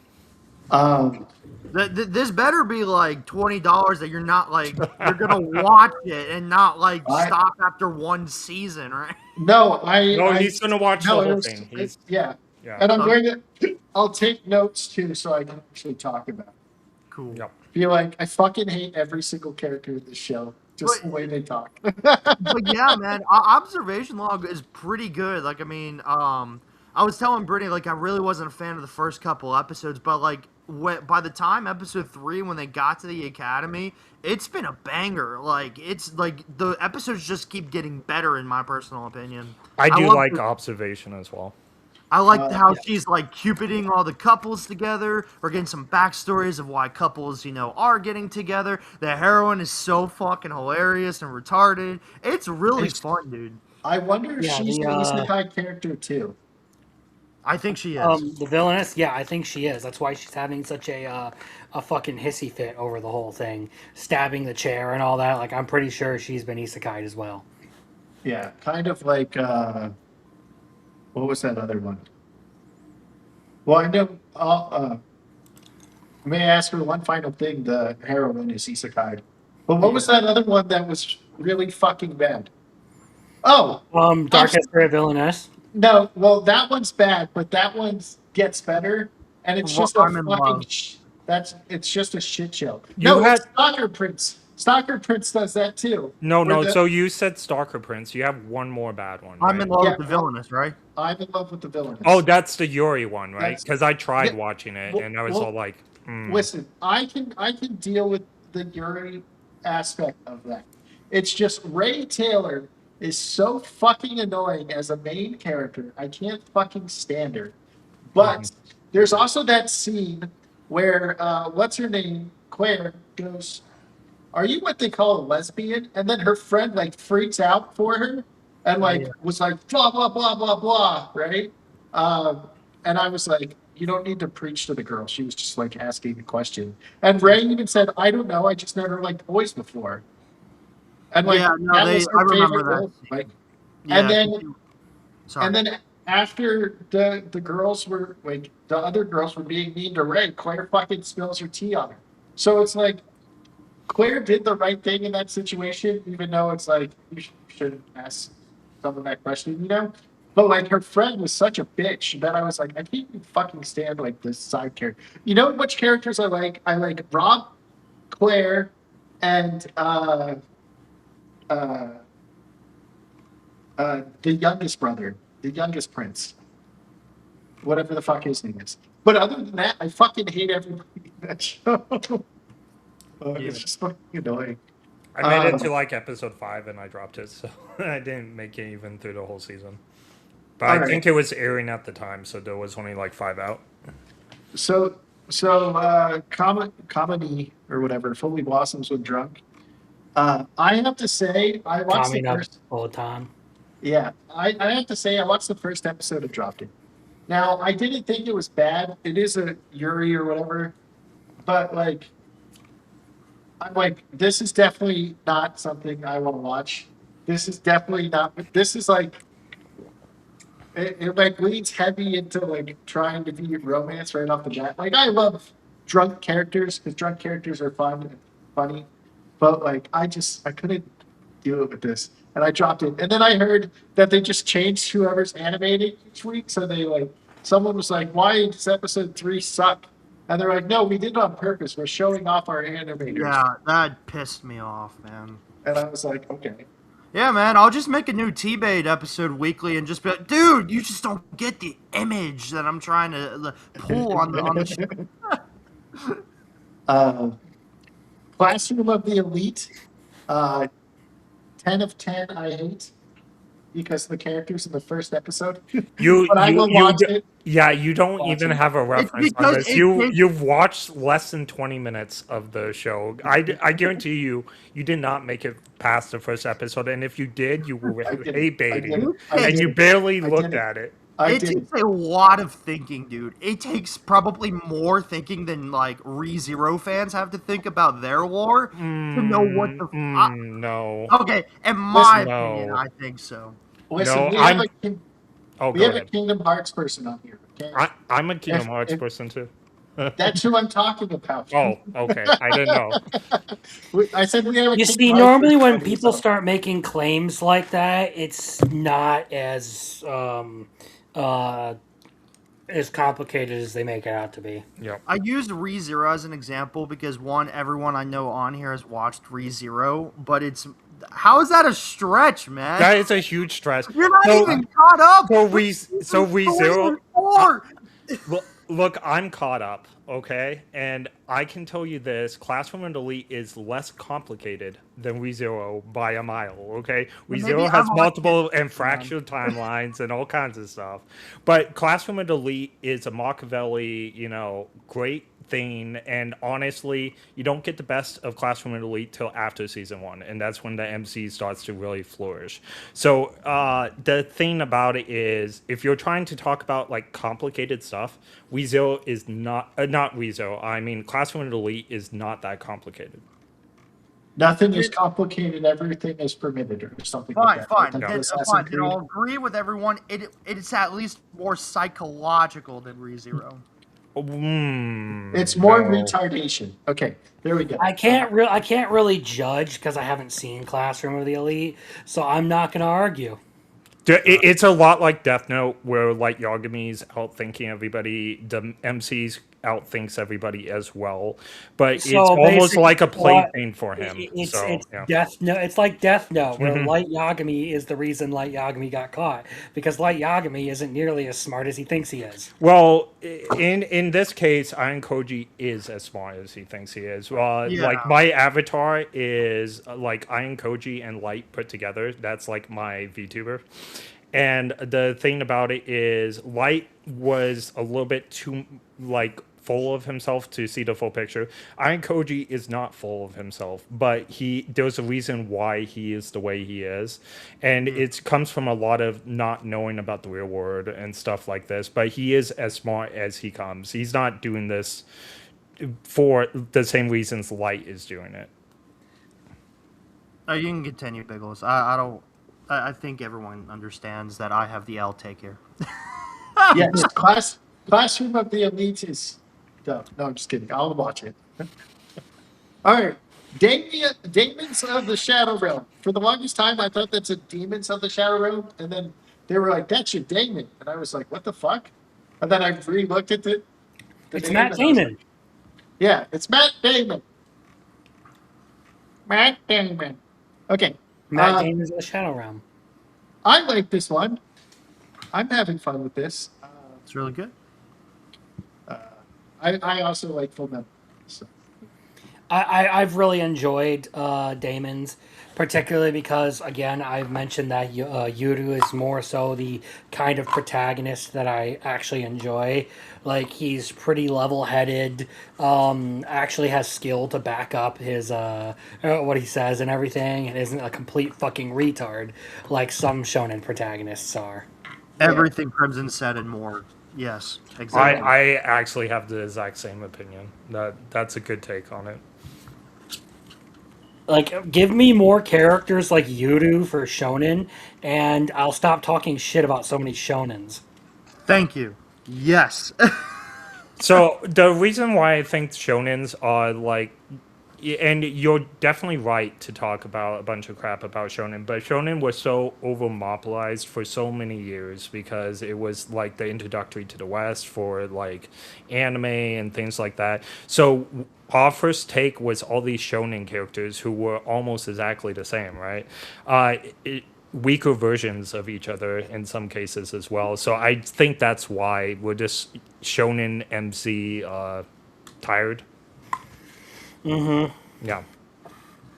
All right. Well, it's more so like I'm sick and tired of seeing the same brash idiot run in and get the same exact consequences out of being a brash idiot. Like I enjoy it when a character is actually able to like sit there and think like I really liked Rudo in Gachiakuta. Yeah. I have liked Will from Wistoria, and I have really liked Yudu. I've liked Will exceptionally, and I don't know why I like him so much. I haven't dug that deep yet, but Will is a fantastic MC so far. I hate that show. Better Black Clover. Yeah, well, Black Clover is so I do like Asta in a way, but Asta is like a carbon copy of like Luffy and Naruto, who actually do it better, right? So, and it hurts me saying that because I don't like One Piece, but I do. I am an expert at One Piece, sadly, and Luffy and Naruto are just better at being Asta than Asta is. Oh, Dude, sorry. thing. I just wanted to put that in there. I just want you to know I'm okay with whatever you rank your. I know, and I appreciate that. I really, really do, because I got people attacking me over, oh, it's not a 10? Cool. Fuck you. It's not a 1? Fuck you. It's a 1, damn it. Hey! By the way, it's good to be attacked on anime. That means you're causing ripples. It's great to have your own opinion, even no. if you're wrong. Okay, It's not. but yeah, There's it people that is. are upset that Ochaku and Deku had a little moment where they were talking to each other because they were like, Ochaku's a lesbian and Deku's gay for Bakugo. No, dumbass, they're not. I'm not even gonna lie. Me and Biggles had like this huge long conversation about Deku and him not getting with her at the end of the series. I'm not It's even a great. big My Hero fan, and I think that the last episode was fine. I think people I'm a are My Hero fan, and I was fine with how it ended, even if awesome. like yeah, Great. yeah. The only people who were upset with it are people who only cared about the surface level and gay Yeah, shippers. exactly. I agree with that because in my I- canon if- they always ended up together anyway, even if it didn't show it. Well, So. what I'm saying is a lot of people who didn't necessarily pay attention to, I guess, the theme of the whole story or any of the character development or anything, didn't like it because Deku got lost his powers. Yeah. And a lot of people who were gay shippers didn't like it because it didn't confirm their headcanon. And, well, you know what happens when you don't confirm the headcanon of Exactly. the consistently most toxic contingent of any fandom. I'm not gonna lie, the My Hero fandom is that toxic. It really, and you know what? I The like only My fandom Hero, that I but think it's rivals My still Hero would be no. ReZero. They're almost as bad at times. Yeah, but WeZero has a reason, and I'm not trying to defend it because I'm part of the WeZero fandom. I'm part of both fandoms, okay? 'cause you're So, cracky. but the reason why I think ReZero is more forgivable is ReZero was crapped on by like all the major studios, including Crunchyroll, by the way, which we just got icons for ReZero because they're starting to get on the bandwagon. I have Amelia as my icon. It's great. But anyway, ReZero was pushed down even though it was one of the top animes at the time in season 2 and season 3. Like, it wasn't getting what it deserved or like the amount of love it deserved. So I think the fan base was upset about that. I don't really get into that because if my anime has enough to continue, I'm fine with it and I'll keep saying how great it is and everything. But if I'm like the 5% or something, I'm fine with being the 5%. I don't need to convert anybody. I just, I'm out here perfectly happy to have ReZero as my favorite anime of all time, and I will argue with everyone about why it's good, but they don't have to like it as much as I do. ReZero is my second favorite anime of all time. Naruto's my first. I'll go into that for a different reason later. But ReZero is absolutely a very close second to Naruto. So. Well, speaking of My Hero for a second, I do think it's interesting that I was one person that was not a big fan of Deku losing his powers, but now I'm at the point where I'm like, you know what? Like, it actually kind of honestly, like, It makes sense. makes sense. Yeah. Like, if you look back at, episode 1 Deku and how, like, he's just always been very informational about, like, quirks and heroes. It just makes sense. And yes, it may feel stupid, because, like, we were all kind of led up to, this is the story about to be the greatest hero ever and all that stuff. It's just, I don't know. And this has come from someone that hasn't even finished the whole series, like... So I talked to Biggles about this last week, and I even told him I was slightly disappointed with Deku losing his powers. However, it makes perfect sense. Deku's type of hero comes from the heart versus coming from having powers, and that's why the ending is the way it is. It's like a full circle. He was the most powerful hero for 5 minutes, all right? But the thing about it is it's full circle because even though he doesn't have powers, he'll still be moving factor in the world just because he's a hero on the inside versus the outside. Yeah, sorry, Biggles. I know you want to get back, but just one last thing, because I was talking about ratings. Yeah, man. Sometimes some people can just be much with their ratings, which was a big reason why I didn't rank things until like closer to the end, because I was like, this is a good amount gauge to say something. I know Biggles is judging you silently, but that's I okay. am judging you very much. But see, the thing is, my anime list, right? It's a totally different thing, right? 10 is a masterpiece, right? So if you think it's the best, it's a 10, right? But great is only a 9. Okay? So if you, I'm like, yeah, this is great. Remember when I rated all mine? I was like, oh, this is great. The first word that popped into my head, I'm like, oh, this is okay. What's okay? Oh, that's okay is fine, right? So it's a 6. So I have a bunch of 9s on my anime list because I think they're great. But honestly, the way I would rate it, I'd be like, oh yeah, this is like a 6. Like, So but let if me it's my explain. anime list, like I just go off what it says, you know. So let me explain Doctor Stone for a second. So I really like Doctor Stone. Do not get me wrong when I say with the ranking that I show it. I just think season 3. I have not read the manga. I've gotten a couple of arguments with people because you haven't read the manga, blah blah blah. I just think it's real. It seems rushed slash like too many things are happening so fast that I'm like, and we're like crash landing this ending basically. Like I mean, I just feel like we like it's too much is happening really fast. The last 2 episodes though have been good. That I would probably like maybe raise it to a 7 right now. But Okay. like it's right now probably the weakest season for me with the 5 episodes that have been out. I think season 3 and even the other 2 parts of Science Future are really fucking good. Like I'm talking like 8 out of 10 levels. New World is my favorite season. I liked that. I think that I gave like 9 out of 10. That was my favorite. So like don't get me wrong, I don't hate it. It's just I think this season hasn't done a good job starting to wrap things up with the series. But we'll see how things go. Now, I've never watched Doctor Stone. I've had people tell me I would like it, so maybe I'll check it out eventually. But I'm a gonna six, defend myself. a 6 on the says it's fine. So, Man, I was defending myself thinking you were like gonna attack me because I ranked it a 6. nah, man, it's all good. Like I said, if I'm making fun of you for rating something a certain thing, I am just fucking with you. Because the only time I will argue anything is when I want to be annoying. I'll let you get through this. If you have any opinions, just ask me to explain myself. Even a replica can fall in love.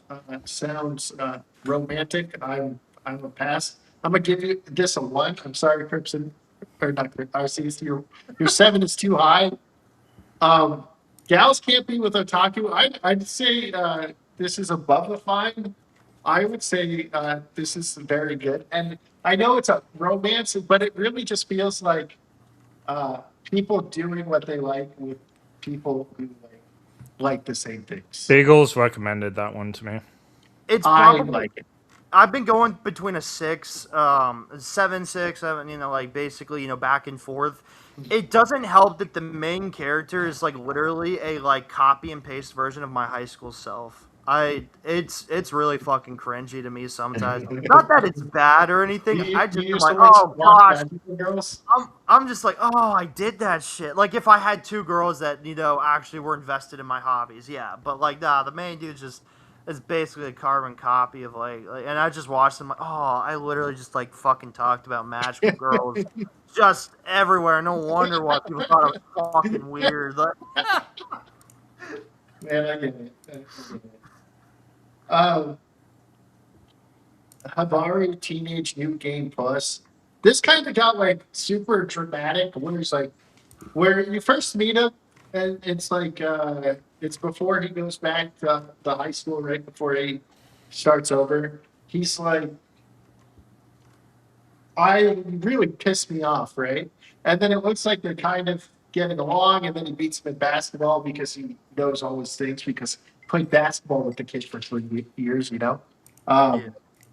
And he's like, you took away the one thing I was good at. Now I haven't watched after that episode because I'm like, you know what, I'm going to binge the rest of this when it finishes because I don't want to like wait week by week for this because if I wait week by week, I'm going to drop it, you know. So I'm just waiting for it so I can finish it. So I thought it was good, you know, but it almost felt like I'm watching a shoujo. What is this? Is this a I don't think it's a shoujo. I think it's a drama, comedy, romance. Time comedy, travel? Yeah. romance, school time travel? It Which just one it, is this? Haibara's Teenage New Game Plus. Oh, okay. So I haven't seen this one yet. All right. it kind of just feels like a shoujo to me.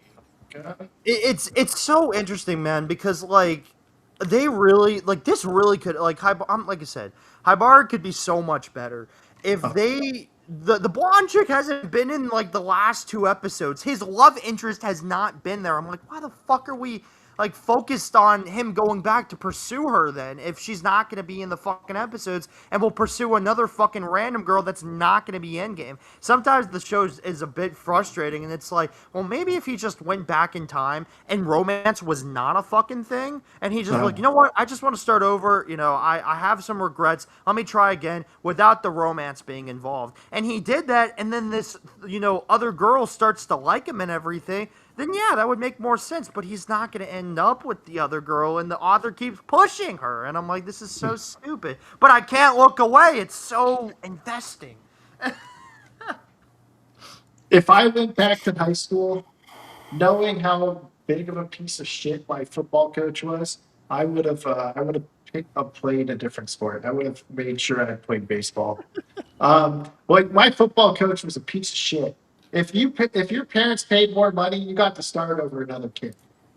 Oh, wow. And then my dad was the freshman coach, so like he would coach the freshman team, and then we had the coach for like the higher levels. And because him and my dad got in an argument over how he treated the kids, and like you're playing favorites based on like how he benched me. The captain of the team got fucking benched. You know, like I if I went back, I would just play baseball. I'd be like, fuck football, even though it was my way of hitting people and not getting in trouble. But Wait, yeah, you were captain of the team and you got benched? yes, Wow. yeah. Fuck. I also had 17 sacks my freshman year.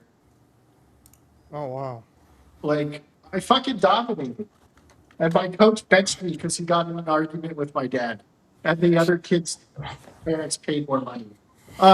So that's why senior year I switched schools. We faked a separation so I could go to a different school. My parents were separated, and my dad and I were supposedly living in a house we were remodeling. And like the lady would get our mail and then just give it to us so we could fake the school so I could play for another team. I made friends with the second prettiest girl in my class. I tried to watch the first episode. I fell asleep like 8 times. So a 7 might be true. It's just because the main character's just, oh my gosh, he's just not a dumbass. Like, Okay. oh, thank you for just whoever the fuck wrote this. Like, actually changed. Like, I'm so happy he answered that phone call in episode 2 where the first prettiest girl in class interrupted him, man. Because I was like, dude, if you don't fucking do this, like, you're a fucking idiot. Like, I think that it's not my favorite. But the only reason why it's still on the list is because I think it's a bit different from most rom-coms. I would agree with that, and I think a 7 is very fair for that one overall. I would agree with that score. Awesome. Yeah, that one is. I agree with you, RCS, on the main character part. It definitely benefits from the fact that like he's actively choosing this other girl rather than getting caught in between the two of them. Like he's very clearly like trying to put distance between him and this other girl. Yeah. So Does this have a dub? No. Okay.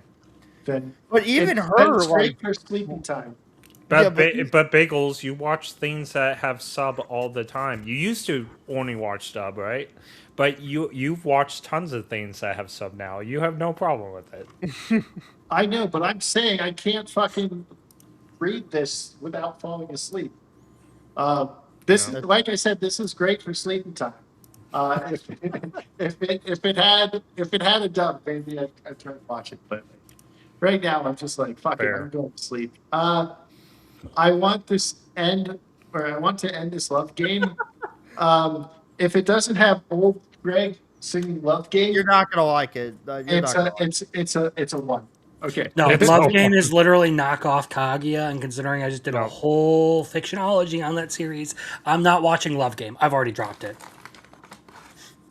Love game. Are you playing those love games with me? You know, old Greg saw his downstairs mix up. What is this one? I've seen a bunch of like things from this, but I have no idea what it is. It is really good, man. I'm sad that I'm the only one watching another Q girls doing Q things genre this season, man. Everyone's choosing the fucking teacher that comes out on Saturdays over this one. It's really fucking good, man. I didn't watch that one. Yeah, because the teacher has giant fucking Nah, knockers. fuck that. Well, they get panty shots and they're in college, so you know it literally is like food for the soul. But just add in like a manga cafe. It, like if you're a fan of like Blend S or Food for the Soul and how college girls interact, You sold me. yeah, What it's is this called? really good, man. What There's is- some what is panty this on? shots. What's this on? I'd have to look it up. It's probably on Crunchyroll. I'd have to look it up for you, man. Let's and see. send it. I do recommend it if I've started to kind of just get into some more chill shows after the Oshinoko ending, and thought I'd give this a try. And Does I'm it just have an English name? yeah, I think it's called hold on, I'll take a look for you.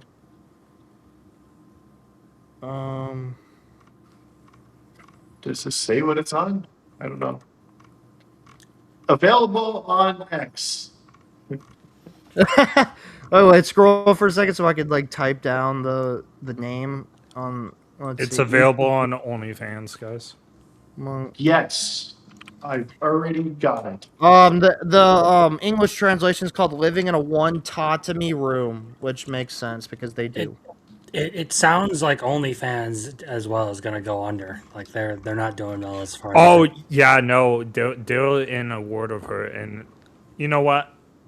Good riddance. yeah, good riddance. If only that and TikTok could go away. Yeah, Do a no, whole I'm lot of not a good. fan of TikTok either. Never have been. Let's see where to watch it. It says you can now watch it on Ocean Vale and Crunchyroll, I think. Oh, I guess it's on Amazon too. All right, I'll get it on Amazon. I could be wrong. I don't know. That's what it says. Maybe I it's- haven't seen this one either, so I don't know. You said it was great because it's chill, or why do you think it's great? all right. So like I said, I'm. If you haven't known me from my taste, right I've now- seen you on the show. I tune in almost every Oh, week, okay. so, I yeah. appreciate it, man. I I have Oh, go ahead. I have very different taste from most people. I've always had ever since I got into anime.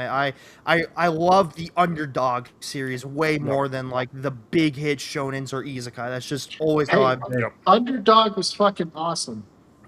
Well, Underdog like is underdog shows. That's what I mean. Oh, Like underdog shows. I thought you meant Oh. Underdog, the cartoon. Yeah. dog. I knew I- what you meant, Biggles. I like more. I wouldn't say wholesome lightheartedness because I watch magical girl shows and romance shows. I also watch my isekais, fantasies, action shonens. What I like about this is that it doesn't help either that I was kind of craving some series around the time of a very big manga ending of something I was very obsessed with came crashing down and like made me crash the fuck out on several live streams, and I'm still crashing out to this day and probably will for the rest of my life of how that ended. That I just wanted something wholesome and cute, and I'm enjoying that one because it's Have about you four. have you watched Spy Family? I have, yeah, I like Yeah, Spy Family. I love Spy Family. Biggles? I dropped it after season 1. Yeah, everyone has, besides like maybe 2 people I know. You too. Well, that's not the case. It had a movie, and then it had season 3. So no, I a think a lot lot of of people people are still still watch it. watching it. It's Yeah. just I didn't look. I expected to not like it. I went into it, gave it a fair rating, and it's like, okay, this is actually a good series. Just not something I want to continue watching, and then walked away from it. And I Yeah. haven't said anything about it since. Sorry, long Outside story. of making jokes about punting Anya off of a bridge. I make sorry. jokes about that too. Long story short, I'm a big fan of an anime series called Blend S. It was like a meme where there was the whole smile, sweet sisters, whatever. Sadistic. Yeah, sadistic. Suka blah! surprise. Yeah, like that was the meme it came from. They were running a manga cafe basically, and they were acting like tsundere, dere types of in a cafe. These are 4 girls. They're in college. They go to school. They run a manga cafe. One girl's like obsessed with like manga. One girl's obsessed with gaming. One girl's like a live streamer. And then this girl, the main girl, comes from a country town, like the boonies, into the city, goes to school there, gets like, basically she earned her way into this like big prestigious school. And it's just very comedy driven, cute girls doing cute things with manga, animes. There was a beach episode, the newest episode. And, it's just, I don't know, they talk about manga. They reference a lot of manga too. I think they referenced like JJK or Demon Slayer's manga in like one of the newest episodes. It's nice. It's like a very chill show I put on every Saturday when it comes out, and it's just like a turn your brain off. And you're like, oh, this is really funny. The comedy has sold it for me though. I'm like laughing like because the characters are all fucking stupid except for the straight man MCs. So yeah. Hey, I found it on Crunchyroll, by the way. The one room, whatever we were just talking about. Yeah. It's under a different name. It's under its Japanese name. It's like Ichinomi Matsuki Gurushi. Well, I typed in that and I didn't get it. Oh, I found it. Okay. I can send you the link Biggles later. probably just misspelled it. No, I copied and pasted directly from my anime list. Well, I found it on a news article about Crunchyroll and that it premieres April 11th. So let me type it in and... Well, I guess Crimson's easier. gonna have to join and watch it too, or give it an episode. Um, We'll Kill see. Bill? I actually, since I've dropped Love Game, I can add more stuff onto my watch list. So I don't know. That and maybe Aaron the Southpaw are things I'll end up checking out here soon. Oh yeah, that Well- one's pretty good too. I thought Aaron the Southpaw was going to be about boxing because it said Southpaw. Everyone thought that. Everyone thought that. Then I read it and it said like he's an artist, and I was like, man, fuck this Dude, shit. you're obsessed with baseball. How do you not realize that southpaw means like left-handed? Yeah, it does. It mean a does. lot. It does mean left-handed. But when they talk about southpaws, in like mostly in general, when they say a southpaw, they're usually talking boxing. They do say it in baseball every now and then, but usually they go, it's the big left-handed, right? They don't. There's some people where they'll go, oh, he's a southpaw, but most of the time when they use that, it's more towards boxing. To make sure that Biggles isn't blamed for something, so I did type it into Crunchyroll, and it didn't come up despite Crunchyroll saying it has it. So I'm not. Yeah, Crunchyroll lies all the time. They don't actually have shit. Yeah. Crunchyroll, they rely on whores. They also fuck up ReZero subtitles and say They it's a great they page did. for They Stella. did. Did you find it on Amazon, Biggles, or was that another? Yeah, I country? found it on the. I'll be right back. I'm gonna go get some extra water here. What Crimson was saying about them messing up ReZero subtitles, they have been doing that forever. And there was some big ones that just happened in episode 5 and 6. Some subtitles were messed up, and it destroys the meaning. Like when one of the characters said, "We need to find a person within the city" or something. The correct translation was supposed to be world or like country. Right. So because you're roboting now. You're roboting now. Your internet is cutting out. Anyway, okay, go ahead then. Oh, sorry. Anyway, long story short, I I know it sounds like I'm glazing it really hard. It's just a very cute, wholesome, cute girls doing cute things show. It feels more comedy driven, but if you just want to see like manga references, comedy, girls, in college, like doing cute things with your favorite hobbies. I mean, then yeah, go for it, man. Well, there's like the mangakas or the weirdly mangakas weirdly world or something like that from like 2 seasons ago or whatever. I was the only one who watched that, and that's basically kind of like girls doing like things. Yeah. I like the slice of life where it's like all female characters, uh, because I like female characters better than male characters a lot of the times. Because a lot of male characters are just like fucking retarded in like Yeah. anime. So But when I said I was gonna go get water, I was telling the truth. but it's filled But with I vodka still and ended up butter. getting more alcohol anyway. I'm proud of you. I'm proud of you, Crimson. Okay. Yeah, just so Crimson doesn't think I'm glazing it. Like I said, it's a very cute girls doing cute things. You want to see college girls like food for the soul talking about some of your favorite games and No, manga. this is nowhere near glazing it for you. Like I know what happens when you're I've seen glazing. you When glaze you're it like when we Arceus is glazing something, all you hear is. listen. I saw him talk about jack of all trades, and then I saw his screen in his video covered in semen. Okay, like I get it. I know when he's glazing shit too. Okay, so Kill Blue, 8. Yeah, that's a good score. I fucking love Kill Blue so far. Liar Game, I haven't watched it. It didn't look interesting to me. Uh, what is this Maho no Lu It's Lily? called Is this a magical girl? It's called Some Magical Sisters Lulu Toe or whatever. It's just a magical magical. girl. It's a magical Okay. girl idol series. All right, I'm not going to watch it, but this one, America's love meter malfunction. Weren't you just fucking shitting on the show today? I literally made it. I literally made a tweet today. I thought saying basically like I hate that the show is 4 minutes, but I'm still laughing and I think the comedy's good. Is this on Ocean Bit? Yeah. Well, I don't watch it on Oceanville. I watch it Oceanville, on the take me by wink, the wink, hand, take me to the like, land. It's Yeah. really funny how much Oceanville actually has in anime nowadays. yeah. He Like knows I he's said, I would trying read. just I for. still recommend the manga. It's 4 minutes. I really want to know what they're gonna adapt, but yeah. Marriage Toxin. This is the That's one where what I. I glaze. That's what I'm This glazing. this is the one where you're like, I don't care if it makes me gay, and you're like, does this make me gay for liking this? And I was just like, no, just gay curious. Like, Yeah. I I'm have gay on fun. Tuesdays. Only on Yeah. Tuesdays for this show. Only on Tuesdays. There you go. Uh, let's see. Mission Yo, whatever. 7. Oh, Aloha to you as well, my. you gave this a 10.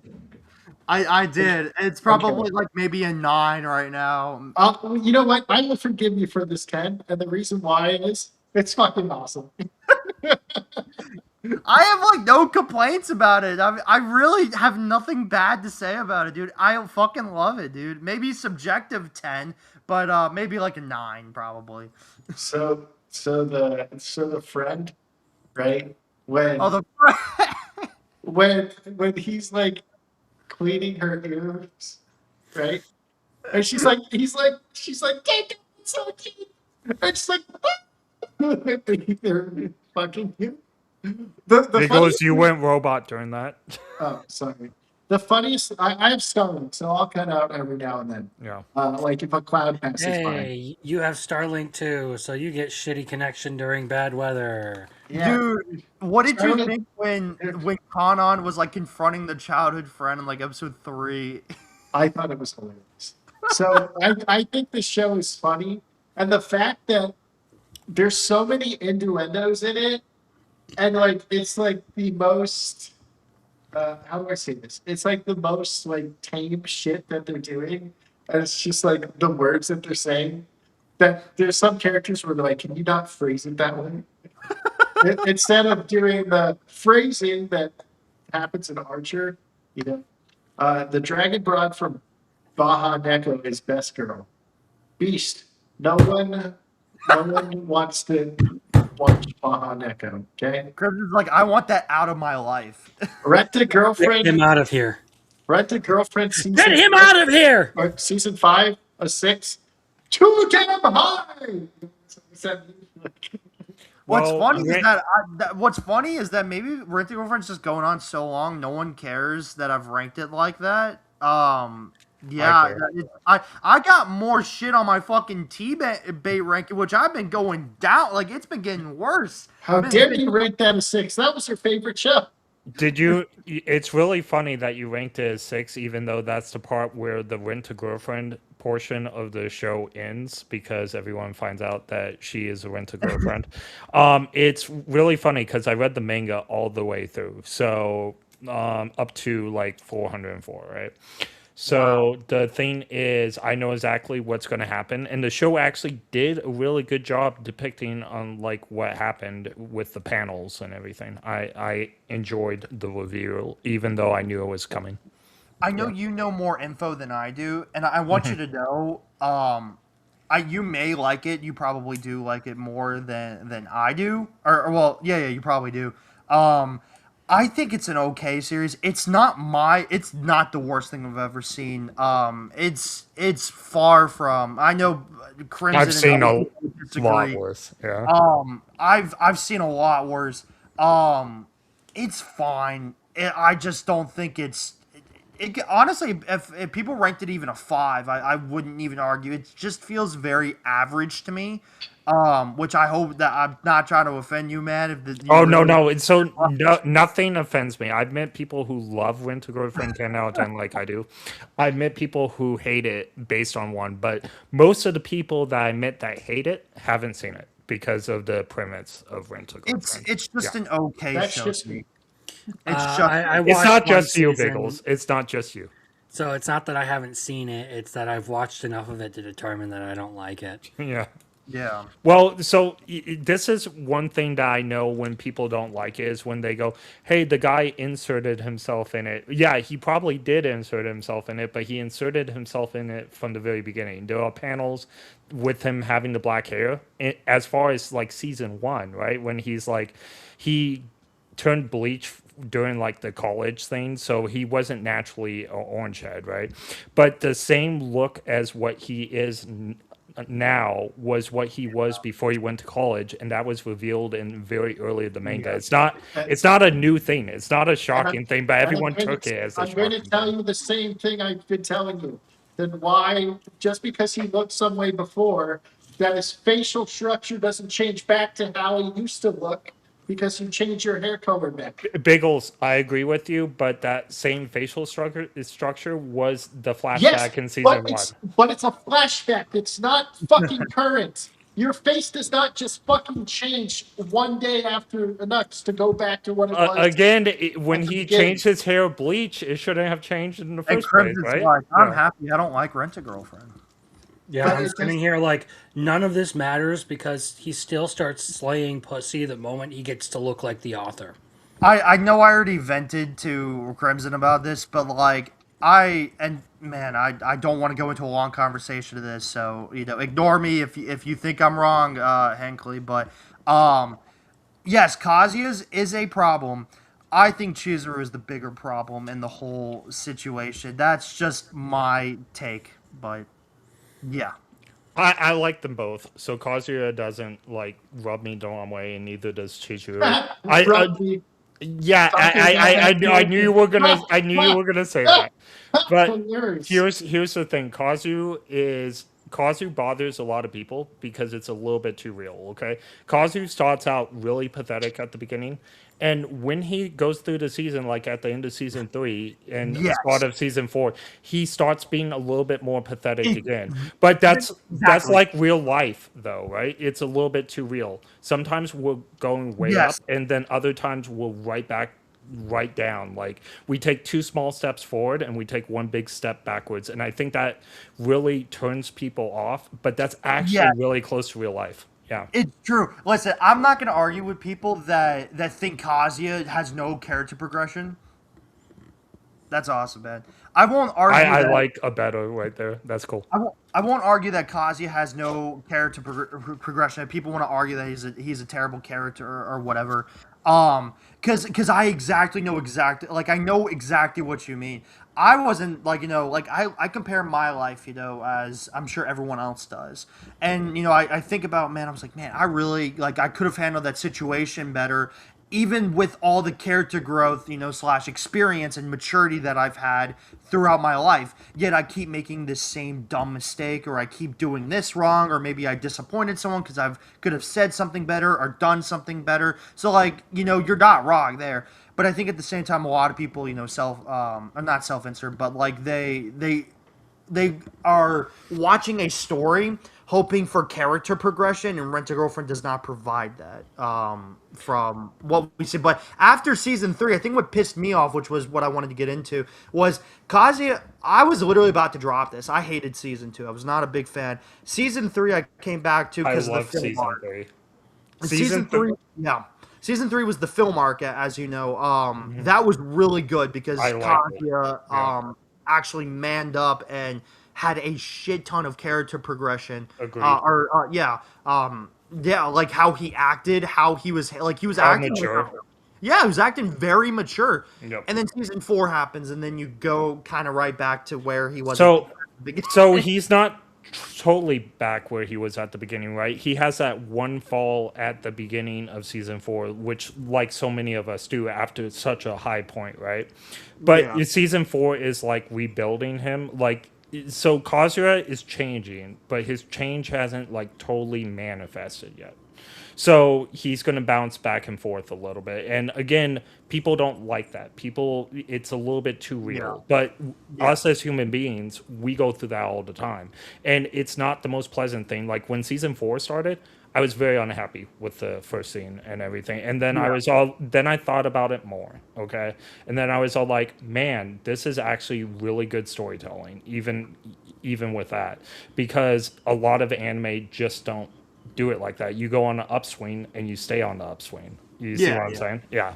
Anyway, All right, long let's story stop short. talking about this shit. All right, Yeah. let's go to Rooster Fighter 7. All right, I still haven't seen it. The I don't beginning plan after to the watch end, Rooster. It's a 6. This man said it was the greatest thing ever last season. Now it's Yeah, now it sucks.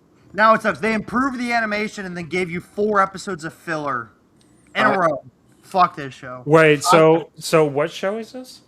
The The beginning after the end. Oh, okay. So I actually was a fan of the first season, but the second season's dragging quite a bit. Thank in you. the filler. There you Yeah. go. Same opinion. Yeah. That baby in the first episode was so annoying. I dropped that shit. I remember going on a rant like the main character as a baby. I was like, this baby is so fucking annoying. I remember dropping it and going on a rant on the show about the fucking stupid baby. I think we had a long conversation about when I made my video on this, and we had I regret to say that I have touched myself to hentai with better animation than this. I should not be saying that whole quote. But my whole thing was it was a huge turnoff to basically watch it be a more poorly executed version of the first 2 episodes of Mushoku Tensei. Yeah. And then everything after that, I felt like the story was just not worth investing in for the next 2 or 3 episodes. I dropped it by by 5. I couldn't do any more of it. I was, or did I? I think, or maybe I got all the way to the end just because. Because we talked about it. Yeah, that's true. I'm sitting here trying to wait, no. I remember watching longer than that. I'm sitting here look, to call it Timu Tensei, the joke is funny because it really does just ape the first little segment of Mushoku Tensei, but there is a significant deviance after that point. But even then, I did not find the story or the characters very compelling. It all felt subpar or generic to me. And I get that a lot of people like this story, but it wasn't very striking to me. It didn't stick out. It was not my thing. Yeah. It doesn't help that the story, like, there's still no story plot yet, and oh my gosh, whoever the fuck said, like, these people saying, oh, it gets good after 60 or 80 chapters, clearly is right, because nothing is happening. Like, I was told found the clip. 120 chapters. holy fuck. I found the clip. I found the clip. I found the clip. I regret to say that I have touched myself to hentai with better animation than this. That shouldn't be What a are we thing. watching? Found It just went blank. No wonder you dropped it. That makes way more sense now. 120 chapters. It sounds like One Piece, right? Yeah. It gets good after like 200 episodes, guys. Well, I'm sitting last here year- like, if I actually go to the Timu Tensei video, I can probably find the screenshot where someone said that and find the exact number. So I'm gonna do that for a little while. So if I'm not talking, you know what I'm looking for. All right. Anyway, you can move on, man. The Classroom of the Black Cat and the Witch. Oh, the one where she sucks on the cat's asshole the whole time. It's Yeah. fucking What? ass. Yeah, Yeah, it's terrible. 10 yeah. of 10. What would you... You know, I haven't told Muffler Tape this, and I'm sure he's watching this, watching the live right now. But dude, I'm happy you're enjoying it. You are enjoying it way more than I am. I enjoyed the first episode, and somehow I am watching it just because other people I know are watching it, just so I can judge you. I think it's extremely mid. I may drop it. I may drop it. I do have a problem with this 5, though. I literally just picked it back up. I dropped Class Monitor and picked it back up. I think it's the most average rom-com I've seen. I agree. Class Monitor is hard to watch because it is so average. I Thank love you. it. There's not enough- We had this conversation last night. Like, it is literally hit or miss. Even today's episode Yeah. was like, okay, you know what? I actually really liked the first part with like the Thank whole you. like Yes. the whole with like her flirting with the health rep, and then the second part with the siblings is like, terrible. why am I fucking watching this? Yeah, exactly. Exactly. I don't care. I love it. It's so fucking hit or miss. Like, the good parts are actually fairly good. The bad parts, though, are like super average at best. I wish that the bad parts were like really, really bad, because then you would get both sides. It's just there's a lot of average in it, like he was saying, and it's hard. Like, the good parts are really good, and I guess that's why I'm still watching. I love it. Fuck you That's guys. kind of what I'm saying, man. I'm glad you're enjoying it, Fuck you man. It is guys. so mid to me, man. It's hilarious. Ramparts is another one that I may drop too. It's just not as good as Polar Opposites. Wait, are we at the end of the list, or is this just the first page? yes. Okay. Yes. Ramparts on Ice, I haven't watched it, but I heard Brianna Knickerbocker's in it, so I might watch it. Her voice actor's saving the show. She's saving the show, man. Her character. Bree's a really good voice actress, so it I doesn't surprise me. I do not like Ramparts. I'm just over here kind of trying to see. I may make a video or a live stream comparing the two, which is a big reason why I think I've decided to continue and maybe stick it out. I also I gotta know how the fuck this resolves, man, because this is a mess. This is terrible. Like, if you're enjoying it, I'm happy for you, but I am not. Like, this is not a good romance.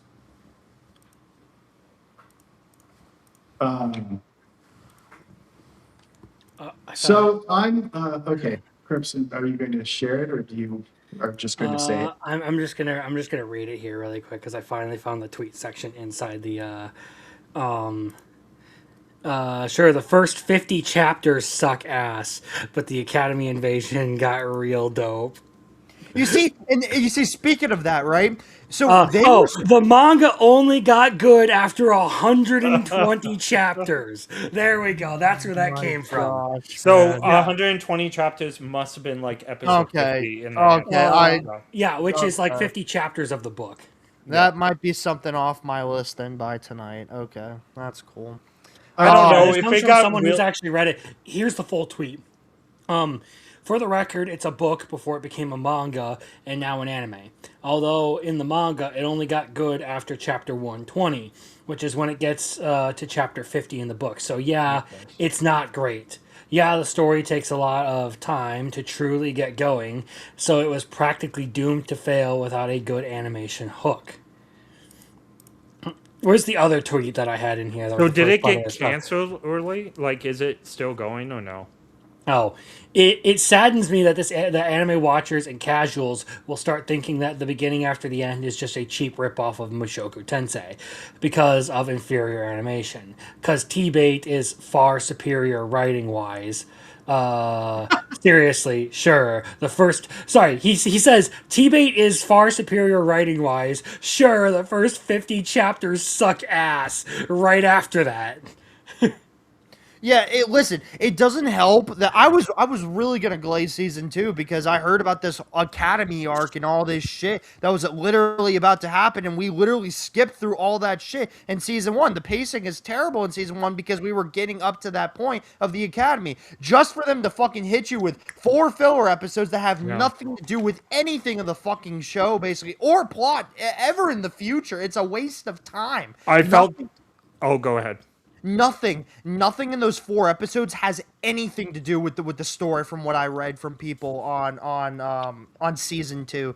And the only reason why the author and the studio decided to do that, I found out recently, is because the author and the studio were made some links on their fucking Twitter about it, was because they wanted enough content for a 12 episode season for the next arc that they're adapting is extremely short, so we want filler in there. Just to make it 12 episodes. Cool.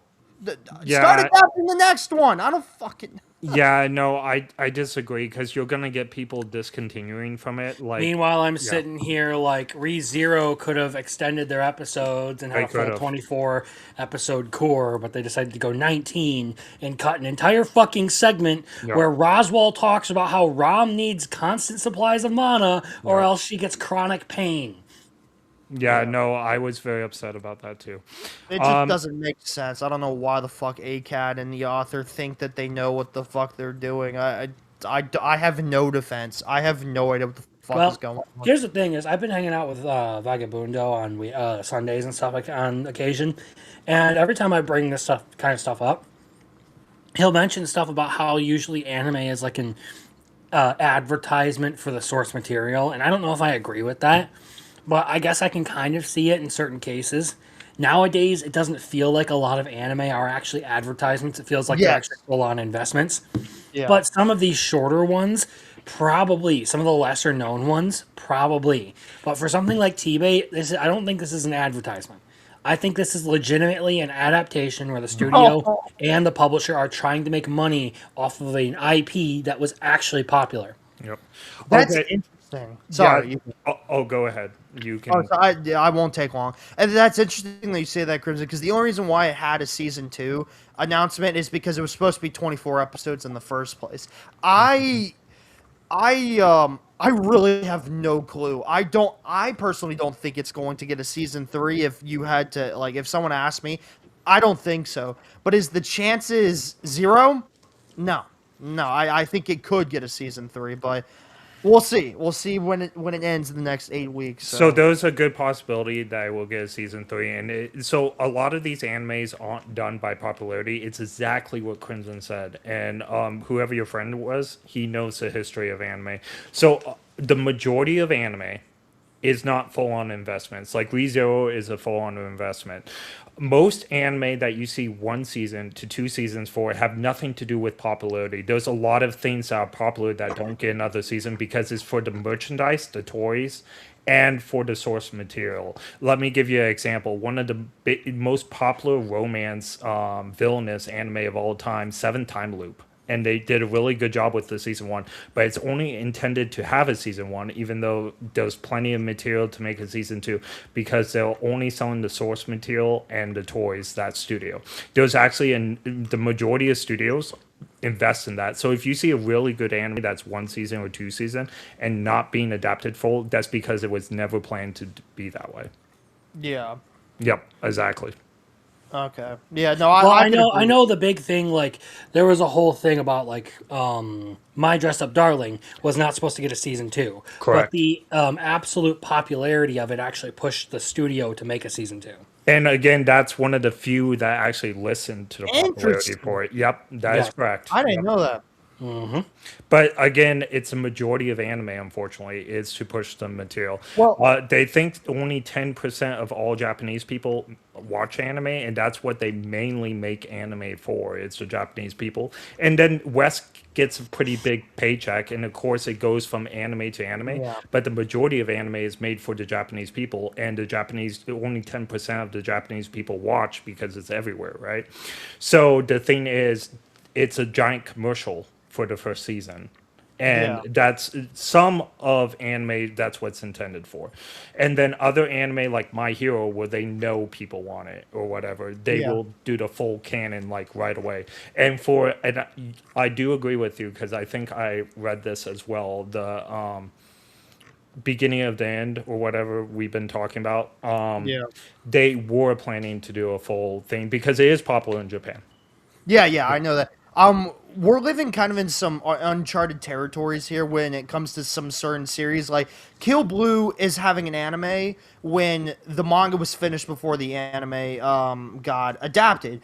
Yozakura Family is still going on with the anime adaptation and possibly may have a season 3 depending on how season 2 goes, even though the manga's already ending. Because back in the day, from the experience I have and from what I remember of Shonen Jump series getting adapted, Promised Neverland was an example. They didn't want to adapt the full thing because they knew that if they would, the amount of resources they would invest in Promised Neverland for the continued series, I guess, would not be Correct. enough money to because the manga was already over, so it wouldn't be selling much, so they would be losing money most likely, which is probably why they rushed an ending to that. But I also say that we're living in like uncharted territories in that, because Japan also, like you'll see billboards and trains and like they'll be advertising all these like shows, Demon Slayer, Soul Leveling, stuff like that.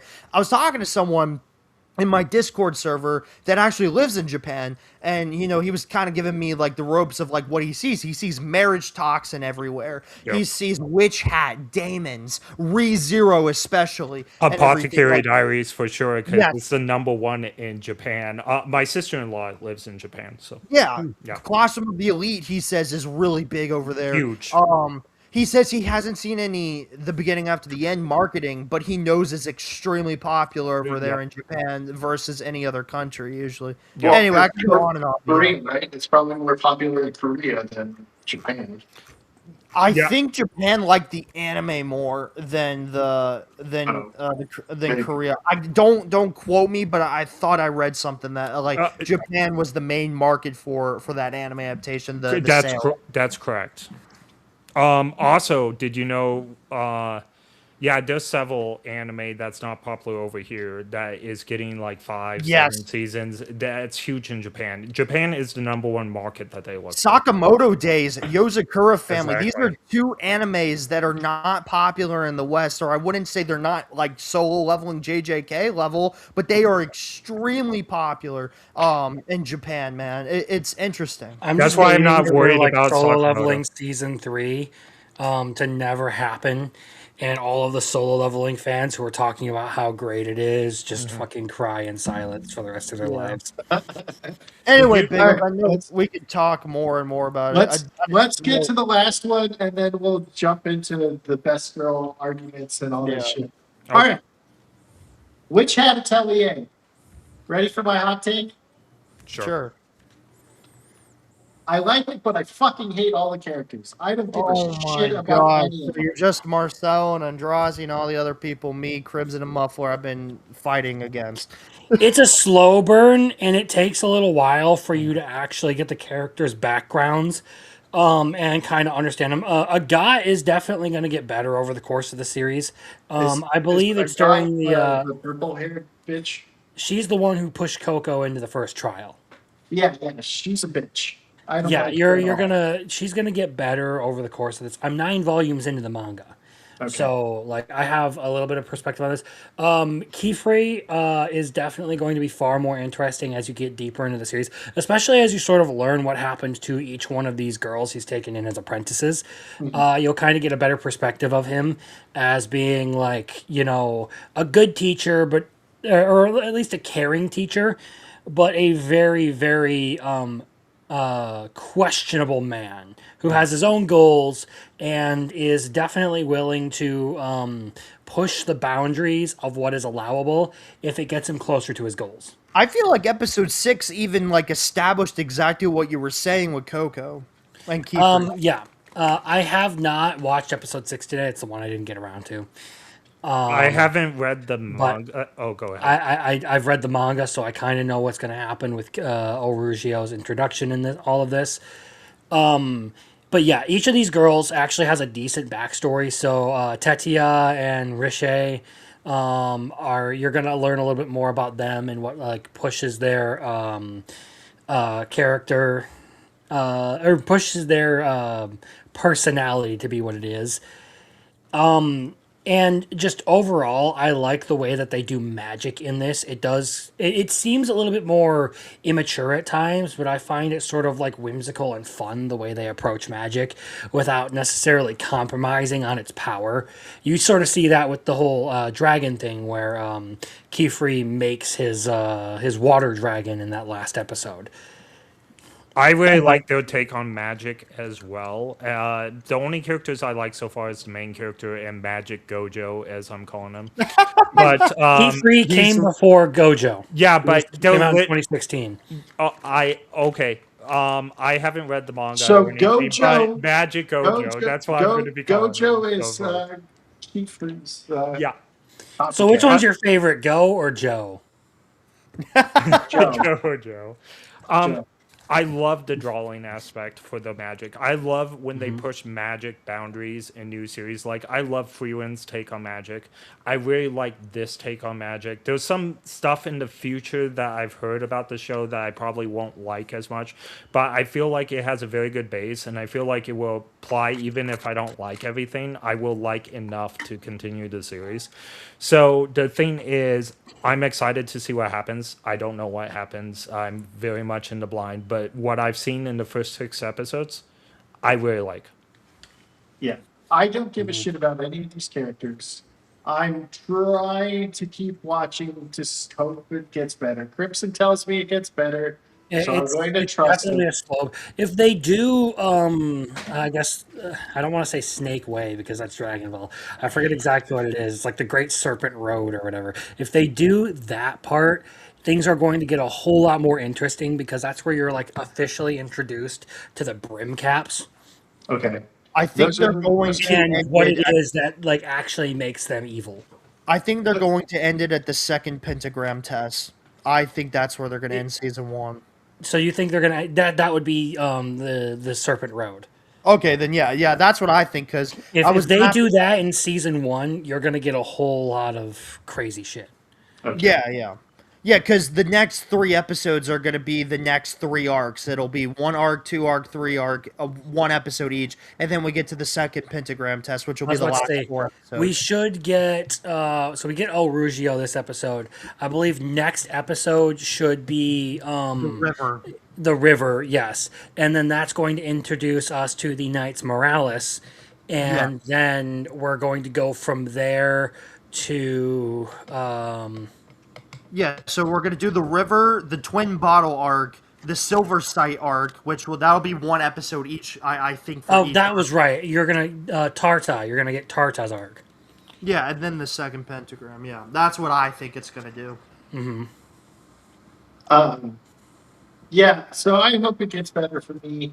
And if you're saying if there's a chance for that to happen in the first season, then I'm gonna. I would like say the- give it the full first season. Oh, yeah. And if you're not a fan of it by then, it's perfectly fine for you to just not watch the rest of it.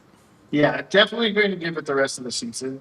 Like I watched today's episode already, and I was just like, man, I really don't give a shit about any of these. This is one of those anime where I really appreciate the sort of like, I guess, fun kind of childish nature to it, where like it comes off as sort of like a children's story at times, but without compromising necessarily on storytelling or some of the darker elements. Reminded me a lot of like early Harry Potter movies. You know what it also reminds me of? Like those whimsical movies like Spirited Away or something like that. That's what I get the feeling of. Yeah.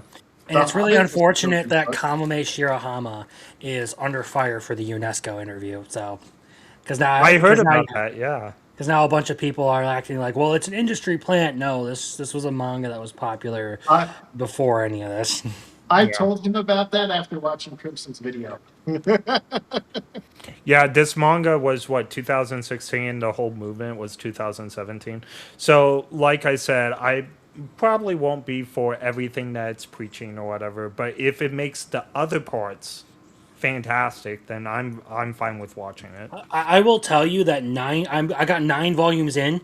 I never would have guessed anything about the author. Oh, okay. Well, there you go.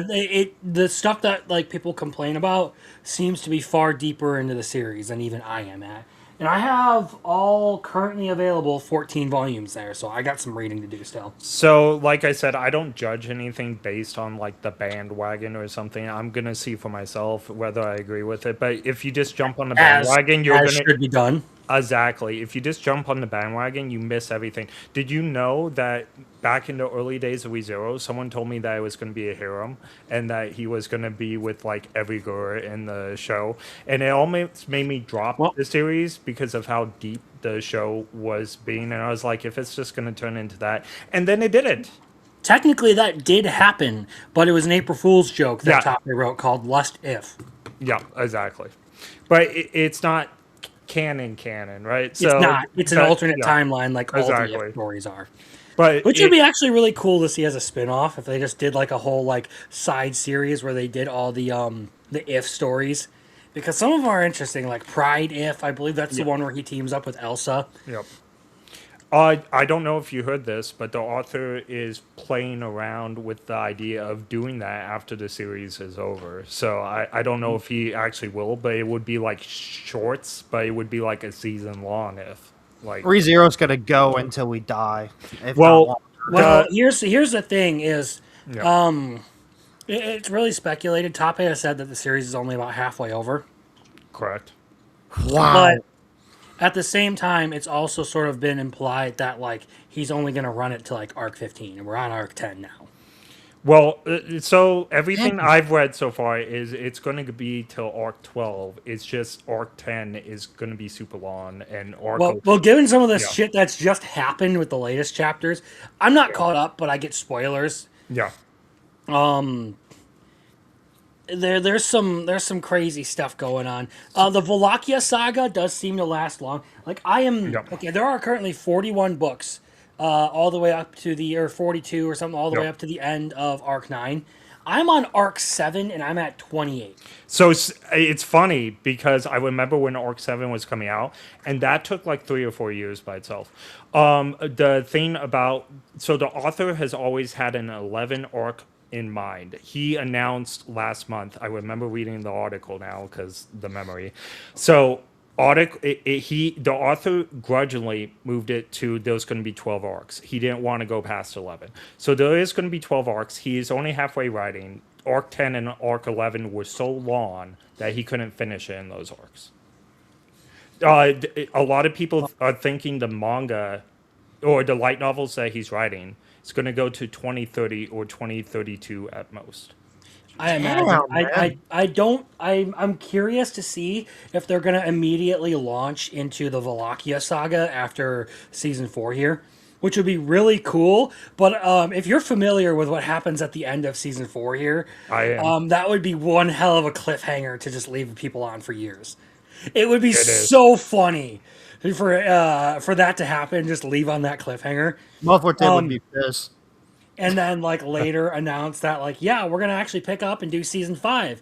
Welcome to Wallachia. Now, I have gotten used to the art style of the new ReZeros since season 3 or whatever. Are you a fan, Crimson, of the new art style? I've gotten used to it, but I kind of miss the old art style. See, I just, like, looking back on it, I never really had a problem with any of the visuals for ReZero. I didn't. I wasn't necessarily paying attention as much to them because I was more invested in the story. A little bit of personal information about me. I have a video up about this on my channel. But, like, Subaru Not was my, he's literally me character. And just a lot of the things that like you see in his character gave me perspective on some of the things that like I was dealing with at the time. Makes sense. So I was just like, okay, you know what? I'm looking at this from the outside now, and I can kind of see what needs to be done here and what I got to do about my problems and all this. And that helped me. That's why it's my favorite series of all time. So that part of it, I was more interested in like the emotional components, the storytelling, the lore, all of like the intricacies of like Tape Nagatsuki's world. The animation was kind of secondary, and on my second watch through, I paid more attention to it.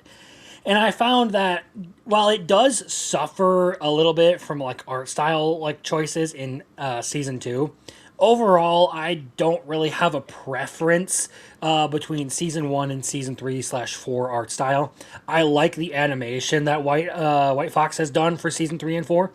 It has definitely been like really good, but like overall, I think it's been solid visually. Definitely better, in my opinion, in the latter half here, given the animations that they've been doing. Like even in small stuff, like Julius deflecting Hell Snipe in one of the most recent episodes, was like really well animated. I think I prefer the season one animation just because it looked more like a painting, and the visuals for the fights were still good. Like when Amelia was fighting Elsa, I thought that was Or really like solid. Yeah. Wilhelm fighting the white whale. Oh yeah, no, that visually that was beautiful. It's like looking at a Or, giant or painting. Reinhardt's introduction in Arc One. Yeah, it was all good. Yeah, I think it was great. I do like. I've gotten used to season four. I think season three, even though the characters' movements were better, I feel like season three suffered a little bit. I think season four is more polished of what we got in season 3 and I think that's part of the reason why I'm okay with it now. Is everything we've seen in season four is a lot more polished than season three, but like. When Amelia's fighting the Sin Archbishop with her light, that was supposed to be one of the coolest things ever because she's like one of my favorite characters of all time, right?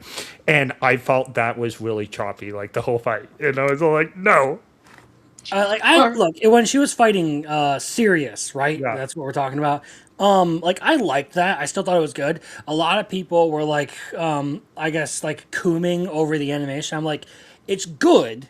It's definitely like better than average, but I feel would like say there's it's some better than average. there's some choppiness to it that doesn't make it like amazing. And then of course you get to the Vincent Chansard stuff where he did the Garfield versus Kurgan fight, and that was like, okay, you know what? That was something else entirely. Oh, I agree with you. I just think that they got better with the same animation over time. So I think I have no qualms with season four, but I do miss the bright light and the way the characters kind of looked in season one.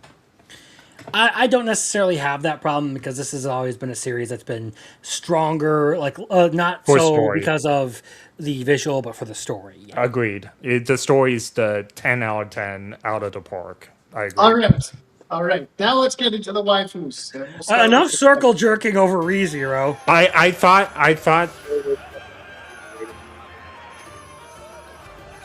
Oh, all right. We're going to let Arceus pick his first waifu because Biggles, we can't really hear you. Yeah, I we was about to- couldn't now? hear you at all. Yeah, now we can. okay, maybe I got I think something bugged because of the way. The clip.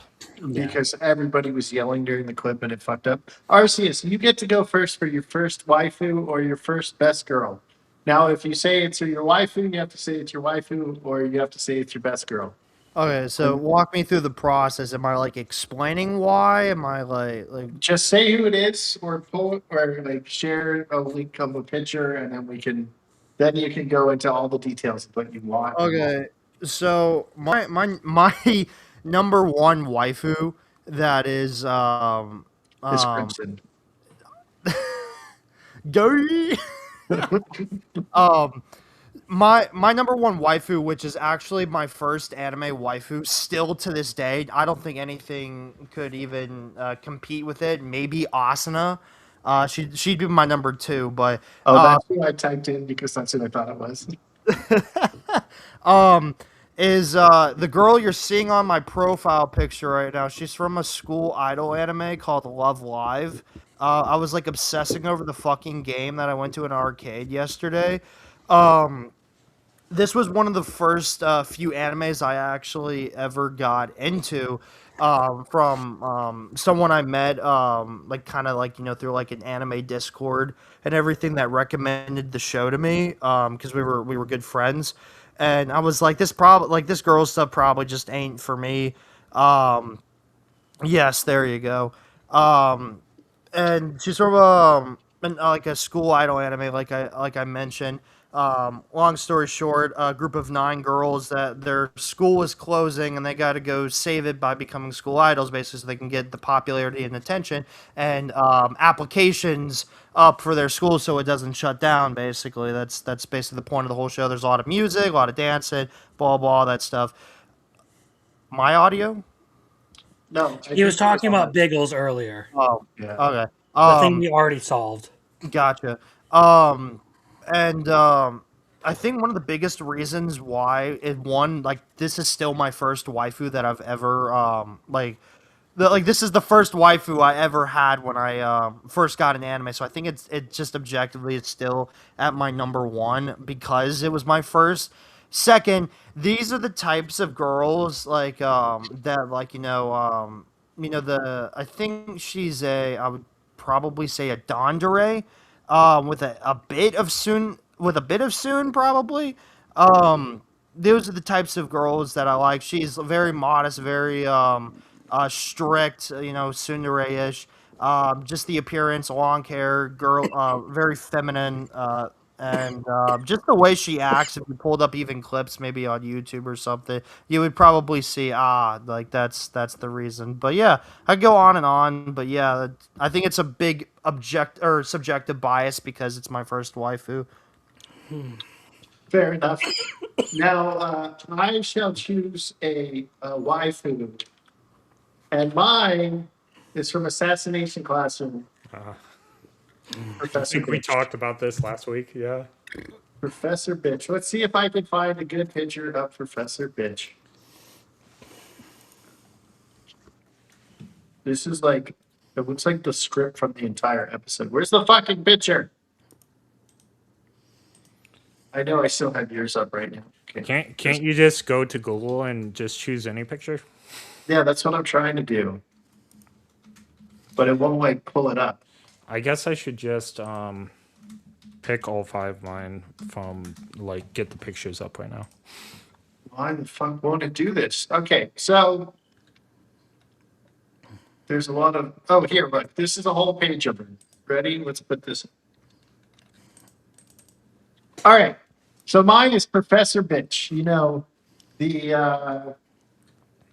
hot blonde with giant boobs that is classically trained pianist that'll fucking kill you. And those are my favorite. And then, she's kind of dominant in the beginning, and then when she finds a man, she becomes this. This one right here. Why? Biggles, you picked a pretty good one, man. I can't lie. I have a type. Once you see my next one, you'll you'll understand. He likes dumb blondes. That's what he likes. I see. All right. Crimson, you can go. I'm going to share something here because I've been working on this for quite a while, and it's still a work in progress. But for now, it'll work. So I'm going to present this. Make sure we got this thing up here. Now this is my my waifu tier list in its totality. And just like some of the top ones up here are my favorites. We'll zoom in here, and you guys can judge me all you want. But He likes grandmas. He's very much into grandmas. no, I know you. Okay, so I have a type 2 that like I do really like, generally speaking, and that happens to be the silver-haired elf lady who is definitely going to teach me magic and then pat me on the head and call me a good boy. Freeren's one of my waifus too. I'm not going to use her because you used her, but Yeah, no, Freerin is definitely a top waifu for me. Like, I agree. if we zoom I agree. out, there are 180 women on here, and you can kind of see to where, like, to what degree I like toxic women, because most of the, like, favorite, like, toxic characters, where is... There's someone on here Is that that your waifu tier list? right now, yeah. So there's someone on here right now who everyone thinks is hot, but I don't think is near I hot enough. I don't or think she's to hot for the enough either. crazy. Yeah, Like I agree. honestly, she's not that good. Agreed. So yes, you have seen my number one waifu. It's Freerin. I like Ren as number 2. For a very similar reason. Okay.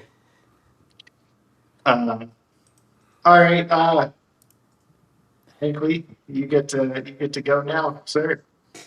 All right. Let me go ahead. Share button. That one. Okay, it's no secret. It's Amelia, just Amelia. So anyway, Amelia's just great. When she's wrong, she can admit she's wrong, and she also grows with you as well. If I ever married a person, I would want her to be just like Amelia. So Again, the silver-haired elf waifu thing really yeah. tickles my fancy. Overall, I think I only put her at A tier on that list, but she is like a really good character. I'm not gonna try and denigrate her or anything. She just doesn't happen to end up being one of my favorites. She's Yeah. hot, but like, Well, she's my Yeah. she's my favorite girl in ReZero, but one of the things I really like, okay, Subaru and Amelia is one of my favorite couples of all time because they're flawed at the beginning. Everything Amelia lacks, Subaru has in spades, and everything that Subaru lacks, Amelia has in spades, and they kind of complete each other, and they grow and become better people together. And I really like the storytelling that they're doing with that.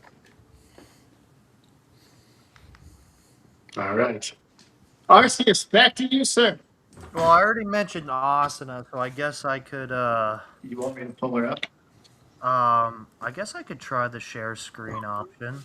Okay. You know what's really funny is I have Austin on my thing too. Maybe I should switch Austin, it. yeah, Austin is like an easy 2 for me. Like, there's no question. I fucking I love don't think I've actually put the Sword Art Online girls on this list yet. Damn. That's Like, an incomplete list. That's But okay. yeah, that's what I've been saying is this is a tier list I do at the end of every one of my Saturday streams, and I add another series worth of waifus onto the list every week. It takes about 45 minutes to get all the images in order. Just And make sure I'm you nowhere have near your done. face your phone. You know what's really funny is my top 3 waifus I would marry in a heartbeat if I met a girl like this. No, I'm definitely like as far as the Freeran thing goes, I am following in the footsteps of Himmel. I 100% understand what Himmel he's the talking hero, about. yeah, Himmel the hero had it going on when it was free win. He had peak Yep. taste in waifus. And by the I'm- way, I love Freewen. Like she is a waifu on my Guys, list as well. But It's yep, Arceus' turn. sorry, my bad. Anyway, I could go on about Austin. I like Austin, but definitely like the next one is, and I'm getting Crimson to watch this anime, whatever it lands on the fucking wheel. It's called Shikimori Isn't Just a Cutie. I love that anime. If you want to know exactly, like, I mean, I know I say the fucking dude from Gals Otaku. I know I say certain other ones. This is just me in a nutshell. Like literally exactly like You're Like- the girl. Wait, so Arceus, do you have bad luck and you need a girl to protect you? Is that That's what you're trying exactly to my fucking life. That is exactly my fucking life. People hated this anime because it came after Dress Up Darling, and everyone Yeah. compared it to Dress Up Darling. It is nothing like fucking Dress Up Darling. I do It have to is- say, I think the romance is actually better than Dress Up Darling. I would absolutely fucking agree with Yep, that. I take, agree. Honestly, Yep. Shikimori is one of my favorite romances of all time, and it's just because it's literally it's literally how I am to this day. It's how I am, even back then. I've always been the emotional, dude that got made fun of. You're not manly enough, all this shit. And this girl is literally there, like they're dating the first episode. They're already dating, actually, They are. even like minute one, like of like the series. That they're already they're already in a relationship by the first second of the anime.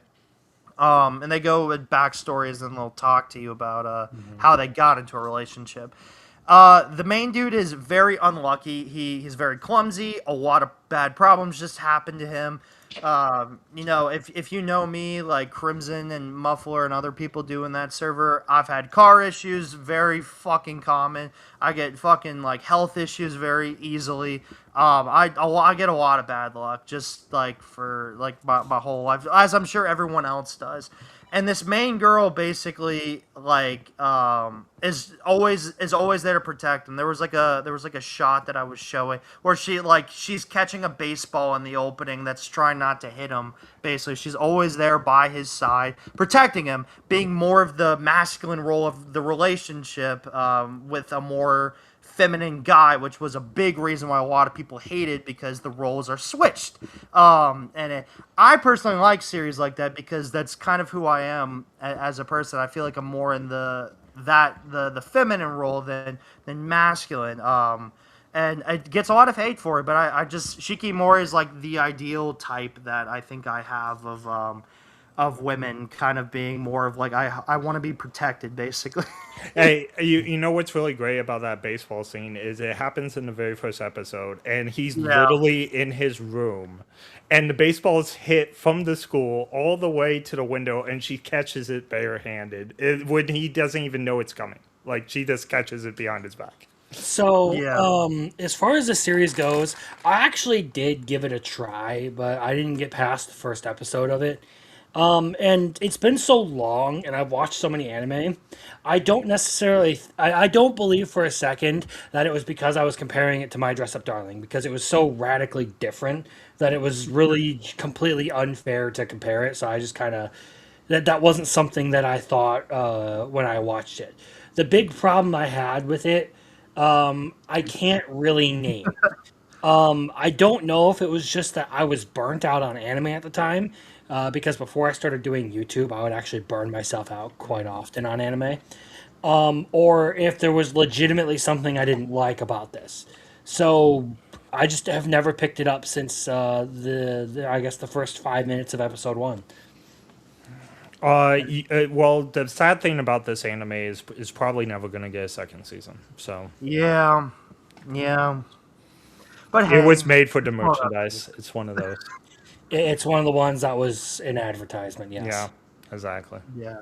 I don't know. It's just it's exactly my life. I feel like, and my ideal type. So yeah, You can relate to it. Yeah, I can relate heavily to it. So yeah. All right. Yep. This checks out. I knew this was who you Go, were bringing up. I knew this was who you were bringing up.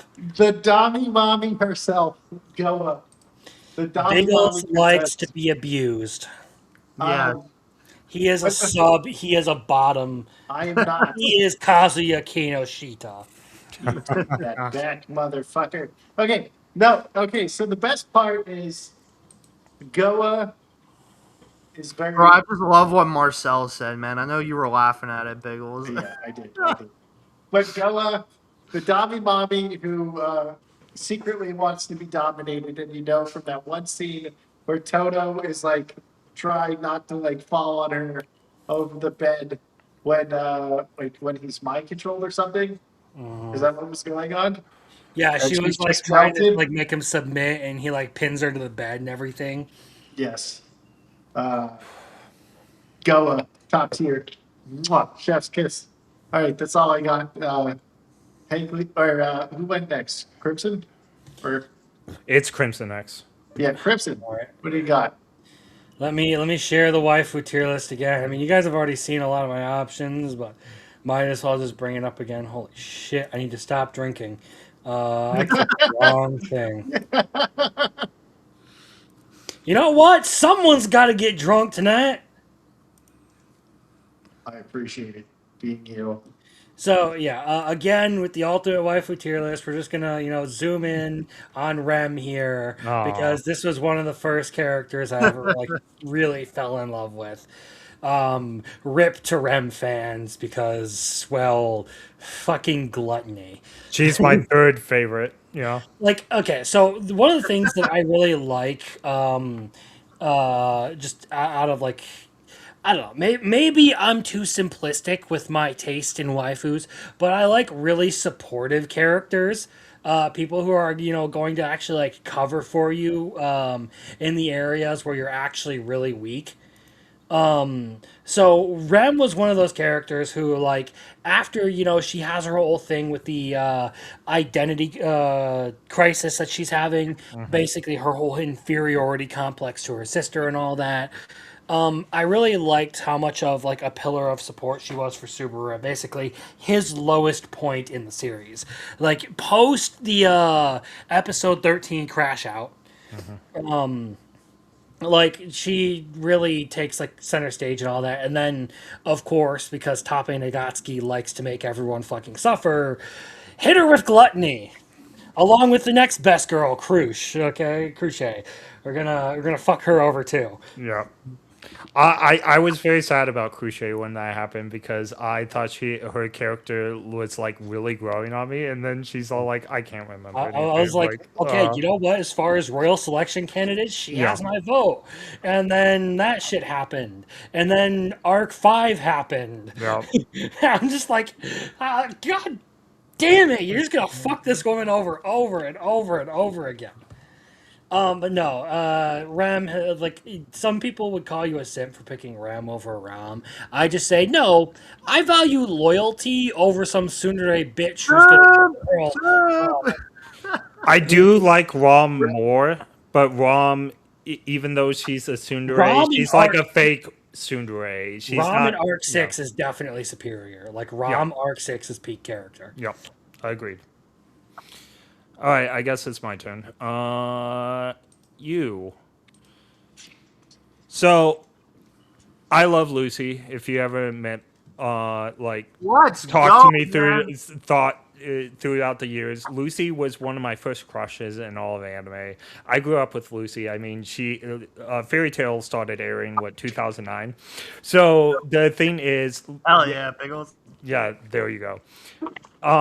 But anyway, Lucy is just like fantastic. I loved her relationship with Natsu. Also, I knew a girl in high school that I was in a 9-year relationship with it. She was basically my Lucy back then, and I kind of lived it and everything. I have warm memories. Like we're still friends today and everything. But like, I really love Lucy. I could watch Lucy alone anime. Like really, I think she's a fantastic anime character. I guess Biggles is leaving. Biggles, I'm scared to know what Biggles is doing right now just because I had a picture of Lucy up here. So, Yeah, I don't know. I couldn't do Fairy Tail, to be entirely honest. This is another anime where, like, I gave it, like, 100 and, I don't know, some odd episodes. So I was like, all right. so Fairy Tail's a really funny anime. I don't blame you at all. It has a lot of arcs that are really high and a lot of arcs that are really low. Like the Tower of Heaven arc is awful. And there was a, like, Idios arc. It's, like, up and down. And what really how should I put it? I loved the first 2 seasons of Fairy Tail. Then season 3 gets kind of wonky, and then you get the tournament arc in season. Well, I shouldn't say season 4 because Funimation really messed with the seasons. Episode 50 was the tournament arc or whatever, and it was pretty good. And then you get into like a really bad arc, and then you meet Wendy, and then get into kind of good arc. It's just really up and down. I really liked Fairy Tail overall. I think the package is really good. I think individual arcs can be bad. I think I got to right about where they do the time skip, where, like, they Oh, I all love the on time skip. the island, and then Yep. what's the fucking, like, evil dragon that, like, Analogia. Acnologia. There we go. Yeah, exactly. I can't pronounce it. Acnologia shows up, and then they get like I don't know, time traveled into the future. That's about where I kind of fell off the series. Yeah, so And that's like the best part.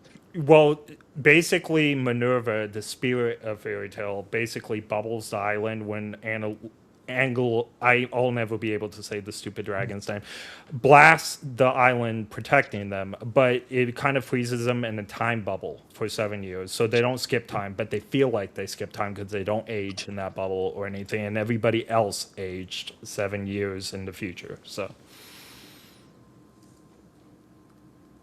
But yeah, I really liked everything after the time skip. The time skip was really well done in season 8, and then I think season 9 was pretty bad overall. But it brought some really good characters in, and it had good moments in the final, like quote unquote, the final season. And then after the final season, they have the 100-year arc, and I think the 100-year quest is fantastic. Yeah. All right, I guess I'll go next.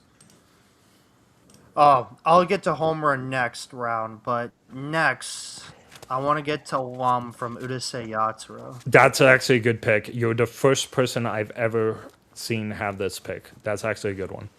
I like Lum. Crimson knows why. Do you like the remake, or are you an original fan? So I got into Urusei Yatsura during the remake, but I Okay. did go back and watch a good portion of the original series as well. Makes sense. Two completely different tones. If you Very ask. completely. Yeah. Yeah, very completely. I like Lum. Again, this goes back to the whole me repeating myself of like, an overprotective girl, hyper focused on a man. I never got love as a kid. That probably explains everything. So yeah, I don't know. I just like Lum. There's a lot of episodes, where Ataru, Arceus is 1 for 4 with Rumiko. Okay. I don't know. I like Lum. She's cool. She's another protective girl I like. I do too, and she's really good at playing tag. Yeah. I think I disconnected. No, you're still here. We still hear you. Well, no, I meant like you might have closed out your thing on accident. I meant the share screen. Yeah, you might Wow. have disconnected. Okay. Biggles. All right, mine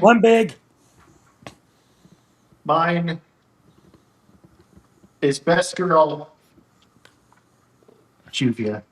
I really like that you have the artwork and everything. That's sick, man. I bought this one with you. Yeah, I know. I remember. Yeah. Anime books, right? Sure, if that's the name of their I thing. think that's a name. Yeah. So I have to be careful here because I think there was not safe for work if I scroll down. So I am not scrolling down. Probably smart. And mine is Juvia. Oh shit! It's right there on the top. But mine is Juvia. She talks in third person. She's actually super strong, but only really cares about Gray. Loyal. Has some really cute chibi moments. And just she goes from sad to happy, and I just love Juvia. Biggles, I guess if you're ever too hot and you needed a terrain, you just hurt her feelings or something. I would never do such a thing to Juvia. How dare you? Okay, Crimson. All right, back to the tier list. So the third one is a little bit less conventional. But tell me if you guys have ever seen a series called Space Battleship Yamato. Yeah, man. Probably the only one. And Biggles Wait. off to the corner. Well, I've actually seen that. Sorry, I thought I said something. Sorry, I fucked up. Yes. That a dude? So my number 3 is Yuki Mori from Space Battleship Yamato or Star Blazers 2199. So I actually watched this last year. I thought it was really good. I just like this character for very similar reasons. To why I liked Rem is she's just a really good supporting heroine, someone who's kind of like there to cover for Kodai as like he's going through the series and everything. I have a particular type, okay? Someone who's gonna have my back. And I don't know. She's sweet. She's like a very kind person, and when it's do or die, you can actually rely on this woman. So Good- Mimi is read. definitely a good pick from Space Battleship Yamato. She is hot, and she's on the list in here, but I prefer Yuki Mori, okay? It's just as simple as that. I'm not going to explain myself any further. All I have to say is it's a hot blonde, and she's really, really nice.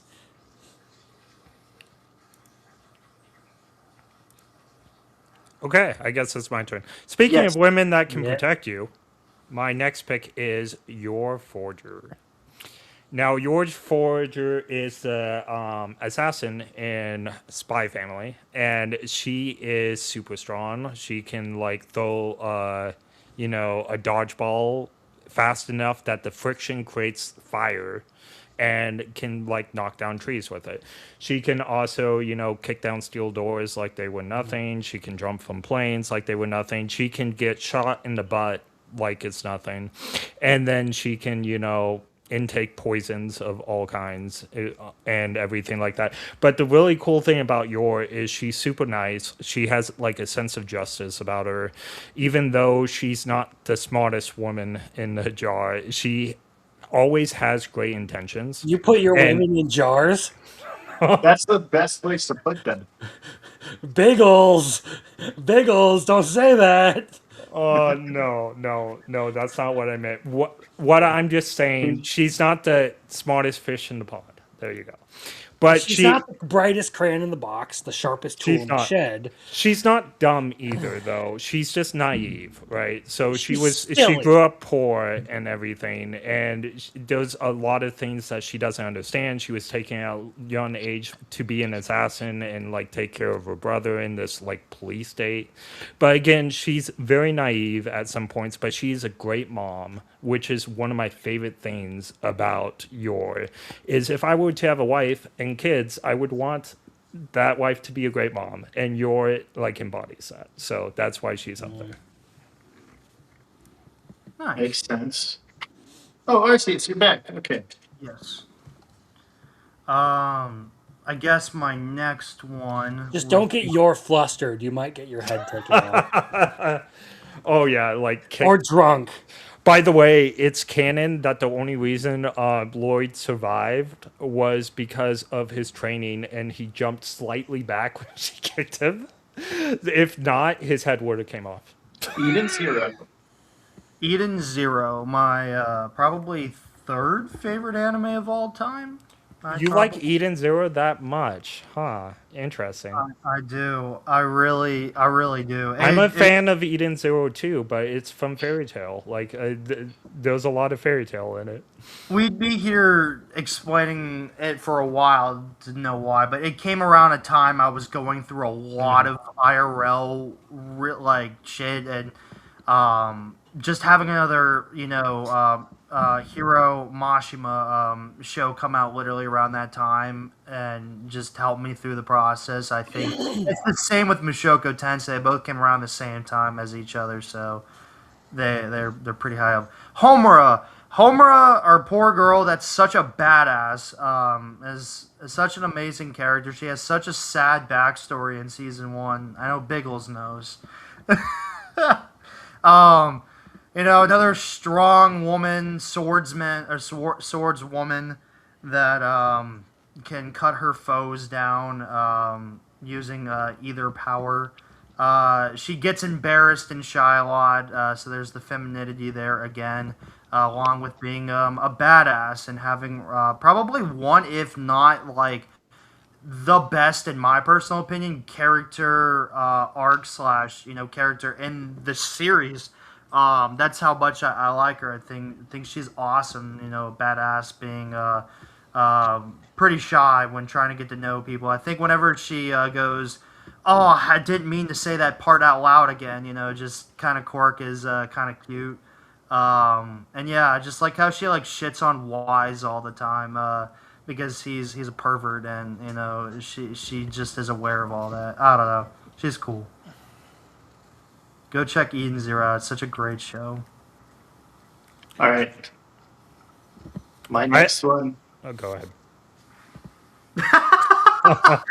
I honestly, I'm that surprised you Licia? got a figure of her. Yeah. Is that Licia? Alicia Elfrieden. You know what? Respectable choice. I like It it. is. She definitely falls into like these like the MILF category on my tier list. So Yeah. MILF. She's like, well, I mean, you're not not a- deep enough into the series then. I mean, later, yeah. I got like the 12th volume over there because they're omnibuses in the manga, and then I just haven't started the light novels. I feel like I But- need to read more manga. Like I just need to. But Alicia Elfrieden, this was actually the first Android I ever bought. It was Alicia. Wow. Because I was like, It's cool. you know what? I love this show. Do they have any merch? And that's where I came across Good Smile, and I was like, Alicia. I also like Roroa as like a character, but like Alicia would be like the better girl and the one I like the most. I like the yellow eyes with the yellow hair combo. I just really like Alicia. Okay, top tier. That's all I gotta say. Crimson, it's all you. Alrighty then. We're going to bring up number 4 with Marin Kitagawa. And this one's another one of those like personal series to me, My Dress Up Darling. So like I wasn't necessarily like very outgoing about my hobbies or any of the things I liked for a very long time. So Kitagawa is kind of falls into the category that I've kind of already talked about of like that like very like supportive, accepting, and like lovable heroine. And then, like, on top of that, it is coupled with the story of My Dress Up Darling kind of being, like, all about, like, not being afraid to express yourself, basically. Not being afraid of the things that you like or how people are going to judge you for liking them. So there were a lot of reasons why I ended up liking this character. But overall, like, she's just goofy and fun and a lovable person. And she's not a bitch. That's the biggest part of this that actually matters. She's just not a bitch. I still like that, like in the first episode where she was like, "Are those dudes were like hitting on her?" And then they're like, "Why do you have this like anime thing on your bag?" And she's like, "Piss off." Yeah, she literally just like switches into like, you're gonna make fun of somebody's hobbies? Go fuck yourself. No, but like as far as like falling into the category of like supportive characters, like I think she's like great. The only thing is apparently she just always cooks extremely greasy foods, is otherwise very, very clingy, and can be a little bit excessive when it comes to things she likes. Yeah, but she's still a cool character. She's still good. Like all those quirks make her very entertaining and fun and likable. Yeah, I agree. That's a good pick.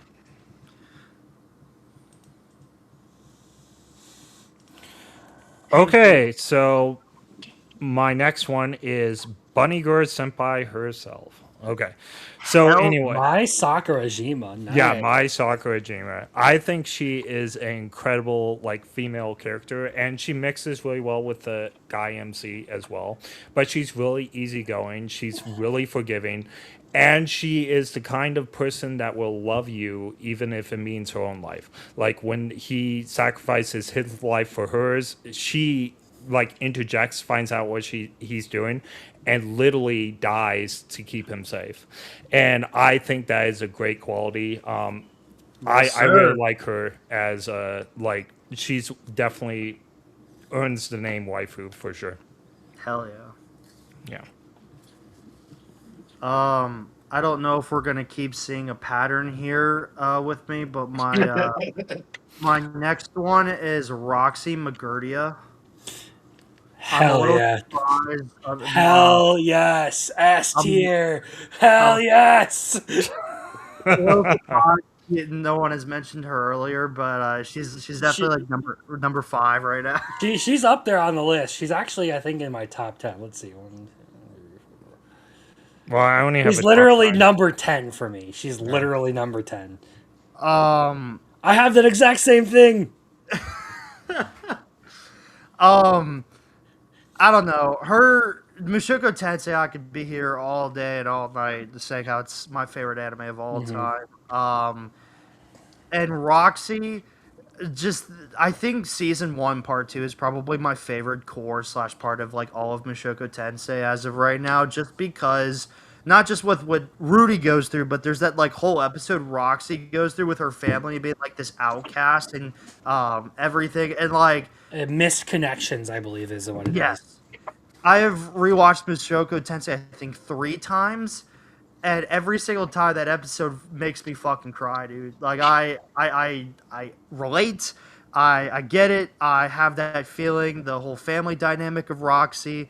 Roxy's my favorite of the 3, if you couldn't tell. I just love her. Being there for Rudy, having her, help him, get out into the outside world. I mean, everything. Like all her qualities, her kindness. I just love it all, man. Even like the kind of protection part, as you could say, with like guiding Rudy in the mentor role. So yeah. There are a lot of good things there, but also it's kind of a similar vibe to me as Freerin. I want the autistic girl who is far older than me to teach me magic. Yeah. Yeah. But yeah, Roxy is definitely my favorite of the 3. Yep.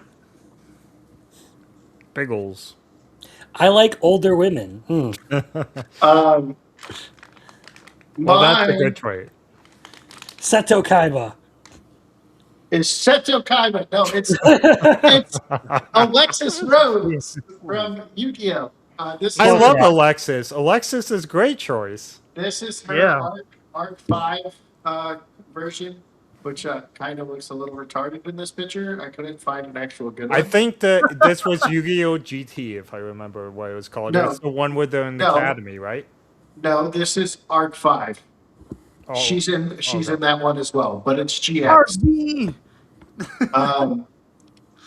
So I chose the older version here for obvious reasons. Sure. But Alexis Rowe is actually the best female duelist in all of Yu-Gi-Oh! It says now you could argue Taya wasn't because she beat Joey 50 times. Nah, it's my Valentine, man.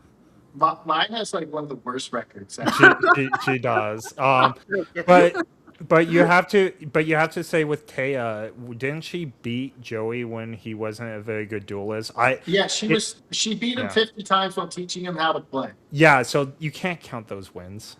But Alexis has over 100 wins because it says so in the show that she won 100 duels in the school, and then she wins like 4 or 5 on the show, and then loses like 4 because she's always a stepping stone for Jaden. She is. Yeah. But she wins in Arc 5 when she duels in Arc 5.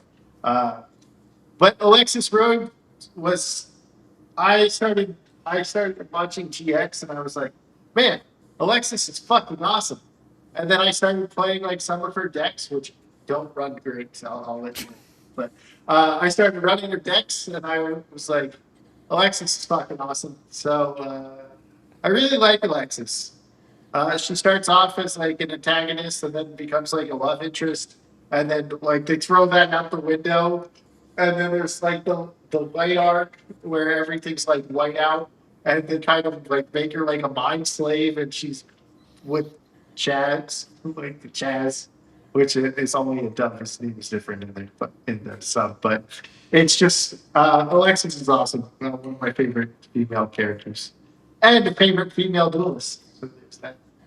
Which Yu-Gi-Oh has a special spot in my heart, and I do have Sailor Kaiba up there, and Dark Magician Girl, and Jaden. By the way, my favorite character for Yu-Gi-Oh growing up when the show first started was Seto Kaiba.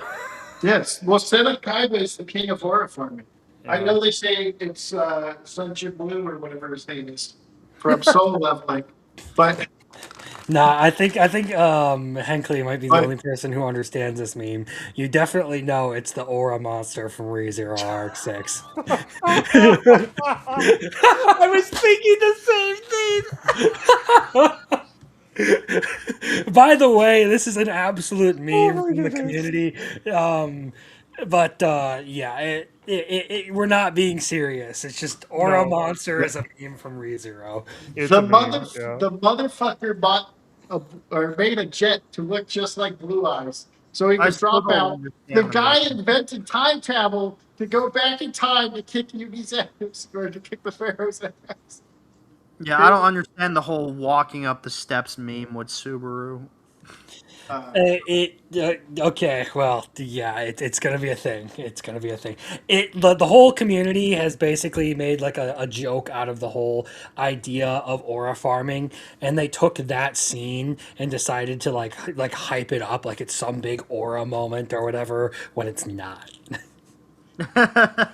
That's the joke. Is they're literally making fun of the concept of aura farming. Yep.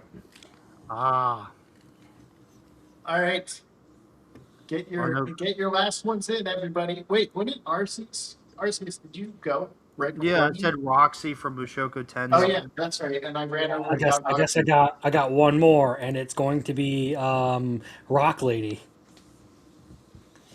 So obviously, I'm going with Nagi Arato from Ruri Rocks because, well, one, Why not? have you seen the assets this woman comes with?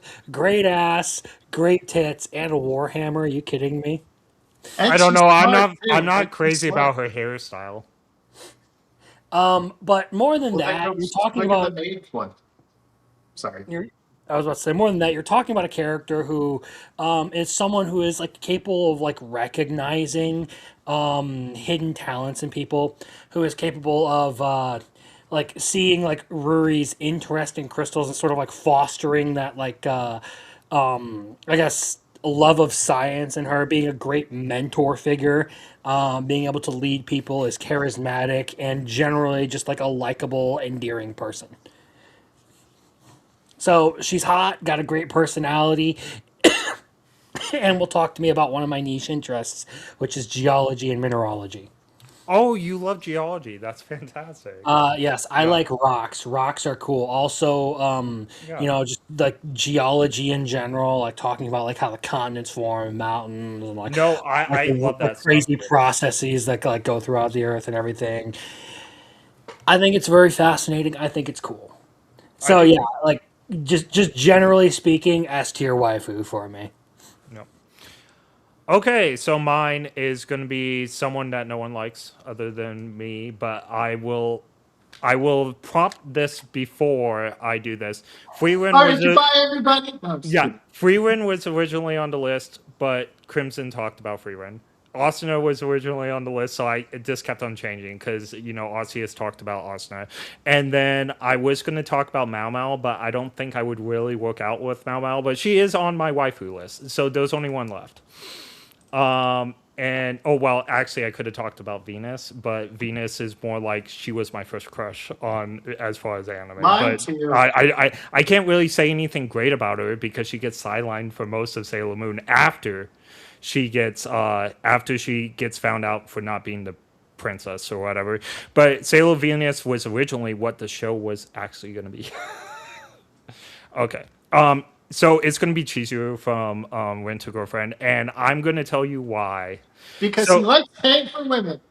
well, actually, she I'll be reminds. back in a bit. You have fun glazing this woman. You know what? Before Yeah. you explain, what do See, you I knew it was going to happen this way. What do I you- knew it. before you explain, what do you think of Ruka? No, I hate Ruka. Ruka is one of the worst things to ever happen. It's in not all because of I anime. don't want to sit through your explanation. It's because this is the perfect time for me to go take care of some business. And Yeah, I get it. So why I chose Chizuru, it other than Freewind was already taken in Austin, and I didn't want to like re-talk about them. Okay, It just said or awkward, Malmo. man. So what's great about Chizuru is there's a lot of people that don't know anything. She's actually does a lot of like charity work on the side and stuff like that. But also she's one of the things that still in anime that you work something that's worthwhile, like a relationship or something. So once you crack that walnut or whatever and get into that relationship's never going to break. And I feel like there's a lot of animes that don't really show that or anything, or characters in anime in this thing. So that's why Juju is up here. Whatever you say, man. Whatever you say. I hate Rukia. I think Rukia is awful, terrible. I think she's one of the best worst. girl. I think she's one of the worst characters in all of anime. I have like I've written scripts that I haven't done on YouTube yet where I go on Rukia hate things. Rukia tries to trap Kazuo in relationships when Kazuo doesn't want to be. Kazuo has tried to break up with her two or three times, and Rukia blackmails him into staying in the relationship. Good. Okay.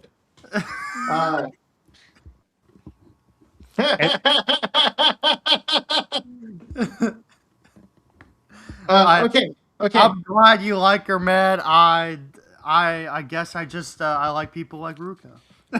No, I despise Ruka and how she goes about it. Like she's a definition She's the blonde, right? Ruka is the high schooler that won't leave him alone. Okay, that's in love with him. That used to be a rent-a-girlfriend, and she tries to sabotage Chizuru and Kazuo's relationship for 4 seasons, and she knows Kazuo doesn't want to be with her at all, and she like traps him. Like they have to pretend that they like her because she's gonna spoil the secret if Kazuo doesn't do what she wants. It's really disgusting. Let's finish it with a banger. Let's finish it with a banger.